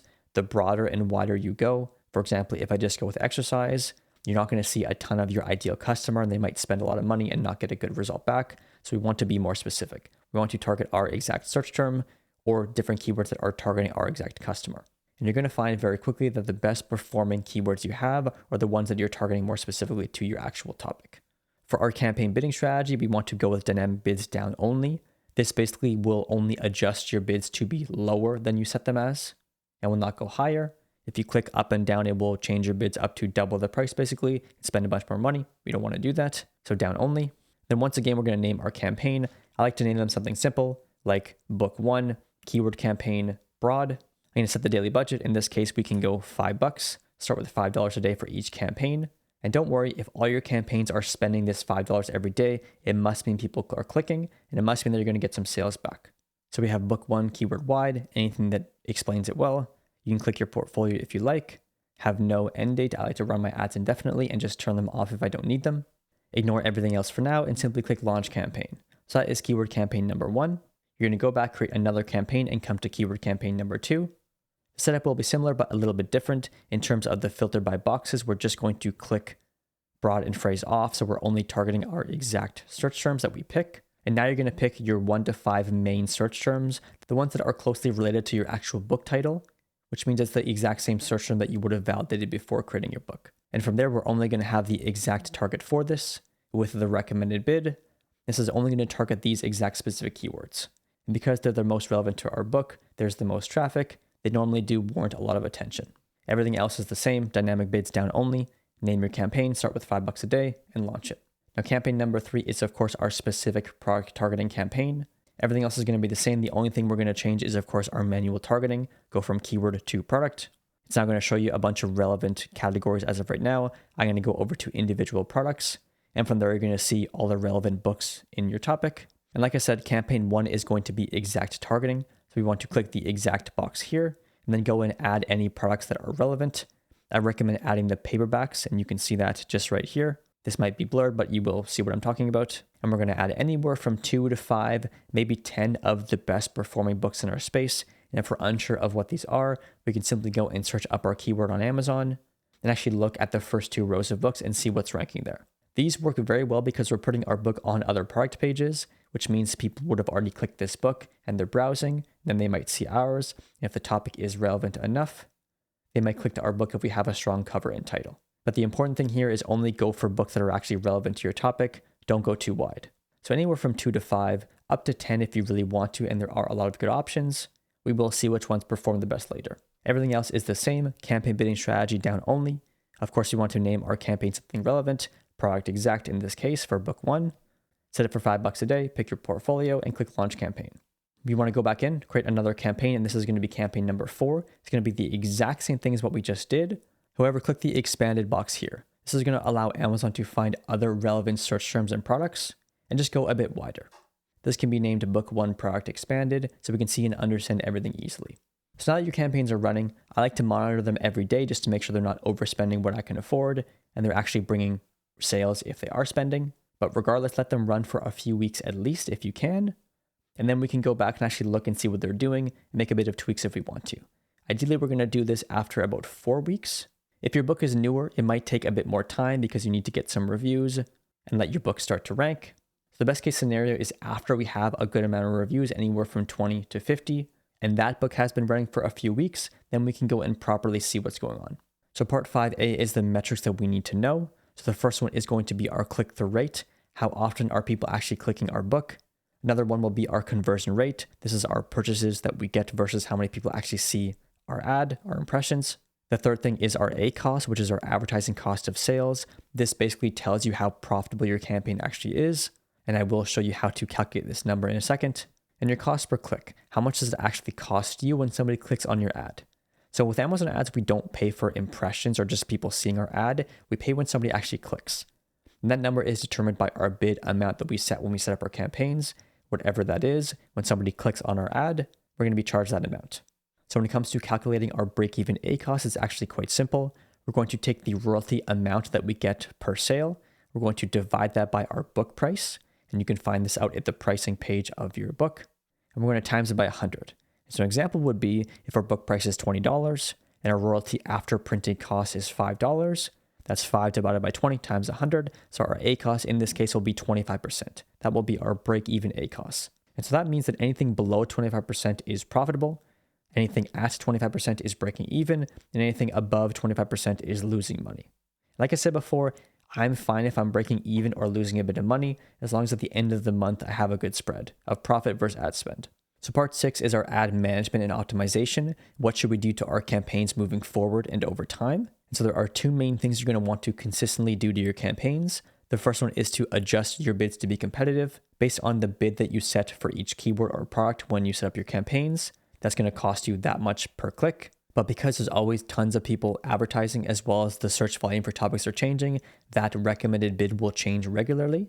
And so we want to go in and make sure that we're adjusting it to both be competitive and not spend too much money. Because if it goes too high, it's going to spend a bunch more. If it goes too low and it changed, we're not going to win any placements. So we want to continue to monitor this. We also want to remove any unprofitable keywords. So this is mainly in your broad campaigns. If your broad campaign is working well and is finding a ton of different places that you're getting sales, even if it's 1 or 2 sales per keyword, you're going to want to keep this running, scale it up, but you're going to want to manage it, of course, and get rid of anything that is wasting a ton of money. And with the wider broad campaigns, it tends to find lots of different things very frequently. And so let's go in and have a quick look at how to do this. So when you're on your campaign dashboard, you can simply click on the blue name of your campaign and it will take you into that campaign to see what's going on. From there, we want to click on the ad group itself one more time. And once you click the ad group, you're going to see the exact targets you picked and where your ads are being shown and all the data to go with it. And there's 2 very important things you have to understand. That is that there are 2 main columns you're going to want to look at. The first one is targeting. So like you saw with our campaign setup, we picked our main keywords or our main products, and then we expanded the search to broad, phrase, and exact for our keywords and expanded for our products. So that means Amazon is going to go and find other things to target your book under, not just the thing we picked. And so like I mentioned, the things we picked will be here. We can see this as an overview. But going into the search terms columns, you're going to see exactly where your book's being placed. And so in this case here, as you can see, we have the product that we selected for that campaign. However, it's actually expanding the search to a keyword. And so the things that it's actually targeting is the left-hand column that says match product. And so for here, we can adjust the bids for each individual search term. And if you do have a very broad keyword campaign, this will make more sense as you might have 50 or 100 keywords here, and some might be performing well, some might not be. So you can adjust the bids accordingly. But normally what I like to do is simply apply the recommended bid in the targeting section. This allows me to stay consistent with the actual market and not spend too much money. And one more thing I want to show you that is very important is when you actually go into these campaigns and have a look at them, you're going to see some very important data. And that is, of course, your advertising cost of sales on the right-hand side over here. And the reason this is important is because, as you can see, the overall ACoS for this one campaign over the last 7 days is 32%. However, there's two targets that are very profitable and one that isn't. And so if you're just looking at the broad ACoS of the campaign, of course, in this case, it's still fine. But if this was a lot higher of a number, I might have turned this campaign off. However, it could have just been one or two search terms skewing the result. And so it's always good to go in, have a look. You can even go over and have a look at your search term section and see where a majority of the spend is going. And if you're spending a bunch of money in one or two places and not getting a result from it, you can simply add those targets as negative targeting under the negative targeting section here. Then the campaign is going to continue to spend money with what's working and not with what's not. And if you do this continually, you can get rid of all the bad keywords and just focus on the places that are doing well. So now, if that seems like a complete headache and you want to automate the process of optimizing and managing your Amazon ads, there's actually a way that we can do this. And that is through a tool called the BookBidder. So to keep it simple, BookBidder links to your Amazon ads account. It'll pull all your campaigns into its dashboard, and based on the settings that you set, it will essentially optimize and manage them for you. It will adjust your bids as Amazon changes them, as well as it will remove any unprofitable keywords from your campaigns. So you really just have to step away and do nothing once your campaigns are set up. So BookBidder was actually built by a student of mine. Tony has made thousands of dollars with his books, as well as spent tons of money on Amazon ads, and he wanted to simply optimize the process for managing them because they can be an absolute headache. So let's just hop in and have a quick look and see how it works. So this is one campaign for one book. It essentially shows you all the same metrics, your ACoS, your ad spend, your sales, and of course it pulls in all your targeting to see exactly what you're targeting, what bids you have set. And like I showed you, there is a difference between targeting and search terms. And as you can see, it separates it here. However, it does put everything on one page, so it is a bit easier and nicer to look at. And over the last month of using it, I have found myself going and looking here instead of my Amazon ads dashboard, as it's a bit nicer. But basically with my targets, all I do is set up these two main things, and BookBidder will manage them for me. The first thing is my bids. I set my strategy, whether I want to be conservative, moderate, aggressive, or very aggressive, depending on how much I want to spend on bids. And it will adjust accordingly based on what you set. The second thing I'm going to do is turn on smart rules for each target. Basically what this is going to do is over a 30-day period, any keyword within that target that has 10 or more clicks with 0 sales or an ACoS of over 100%, it's going to add it as a negative so it doesn't target it anymore. So this way I don't have to go into my campaigns consistently and constantly remove keywords that aren't profitable. It's just going to do it for me. So for each target, I set my bid strategy, I turn on smart rules. It's going to manage the bids for me based on how they change on Amazon and how the recommended bid changes, as well as it's going to remove any unprofitable keywords from my campaigns. So like I said, I will leave my affiliate link below if you do want to check it out. And it's honestly going to save you a ton of time because it solves these two main problems with managing your Amazon ads. So part 7 is how to effectively scale and trim down your ads for the long term. And we can do this after about 4 weeks of running, hopefully when they already have a few reviews, so it's relevant data. But basically what we're going to do is scale what's working, remove what's not, and create a new campaign based on winning targets. So when it comes to scale what's working, all we're going to do is duplicate the campaigns that are performing well. You can simply click the little ellipse beside the name of that campaign, click copy. It's going to directly copy that campaign. This can actually work well for scaling because Amazon treats it as a new campaign. It's going to find a ton of new impressions. We're going to do this 4 or 5 times. And then what I do after a few weeks is raise the budget of the best performing copy and then scale that one up. And depending on your budget and how well your ads are going, you can make more copies. You can scale your daily budget even more to see how things go. We're of course going to remove what's not. So turn off any campaigns that aren't performing well, specifically ones with a really high ACoS. Of course, you want to confirm that this ACOS is high because the whole campaign is high, not just a keyword or two. Like I mentioned with BookBidder, you don't really have to do this step because it's going to manage those campaigns for you. On top of that, we also want to create a winning campaign if you want to.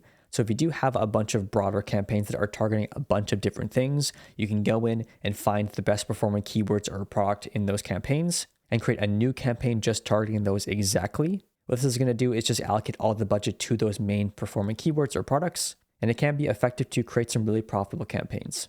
And now part 8 is how we can create long-term performance for our ads. So there's 3 main things we want to do. The first one is book optimization. So if you have a click-through rate of 0.7 plus, we're probably fine. However, if it's lower than that, I recommend trying a new cover and of course getting more reviews.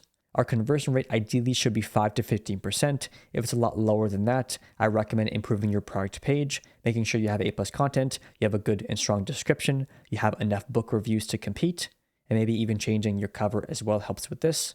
And more importantly, have patience. Things take time, and like we talked about before, a good book and a good topic with enough reviews is what's going to allow your Amazon ads to perform. And so don't be afraid to optimize your cover, your product page, and continue to get more reviews, and your Amazon ads will perform better and better over time. But it does take time for your book to rank high, and more importantly, as long as you're making organic sales, that's where you want to be. So now you have a book live, maybe it's been selling for a few weeks, but now what do you do moving forward and ensure you make the right decisions? So 6 to 12 months from now, you're going to be getting results and not back where you started. So first things first, I want to scale and nurture my previous book. So if it is working and making sales and your click-through rate is good, I would gradually raise my ad spend where it's profitable in my best campaigns, or at least somewhat profitable. This is going to drive more sales, drive more ranking, just drive better results. However, if my book isn't performing the best, maybe I need to get more reviews, maybe I need to update my cover to have a better click-through rate and ensure that it's easy to see, easy to read, it's enticing. And I normally will sometimes go through 2 or 3 covers when launching a book if it just isn't performing the best. But of course, if you only have 5 or 10 reviews, you need to get the number up to 30 or 50 before you can truly see the potential of the book. And then if you see at least a glimmer of hope, the click-through rate is good, it is making some sales, starting to rank better, that means you want to double down on that book and keep it moving forward. Ideally pushing it to 100 reviews or more, and optimizing your product page, your A+ content, and your cover. From there, we want to publish our next book. So ideally, we can move faster than the first one. It should be easier, cheaper, and better than the last because we would have learned a lot from that book. There's a few different ways we can pick our next topic. So if your first book completely flopped, I would go and pick an entirely new topic, something way different, maybe even try validating it differently, focus on demand, because the important thing is if you don't know what you're doing, we need to find what works. If you publish a few different books in a few different topics, you're going to easily see which one has the most potential, and you can build off of that. But if it is working and you did get some results, I would publish another book in a similar niche. Let's say if it's a Mediterranean diet cookbook, go publish a diabetic diet cookbook or another popular cookbook topic. This is what's going to allow you to compound what's working, gain momentum, and build a strong catalog. But what you really want to do is to find your style and go wide in that niche.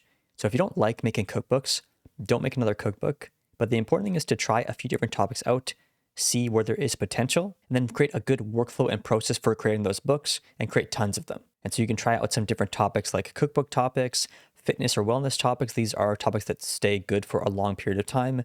You can go into self-help or mental health. You can go into some how-to skills or beginner guides to things. You can try out finance, budgeting, financial literacy. Just really go and see what's working. Because sometimes the highest demand topics in these popular things like fitness books or cookbooks can perform very well because people are always looking for new books that are more enticing than the last. And so just because they're a bit saturated, don't be afraid to try them. Most people will try to stay away from saturation and competition, yet they'll pick a topic with no demand. And so demand is always king.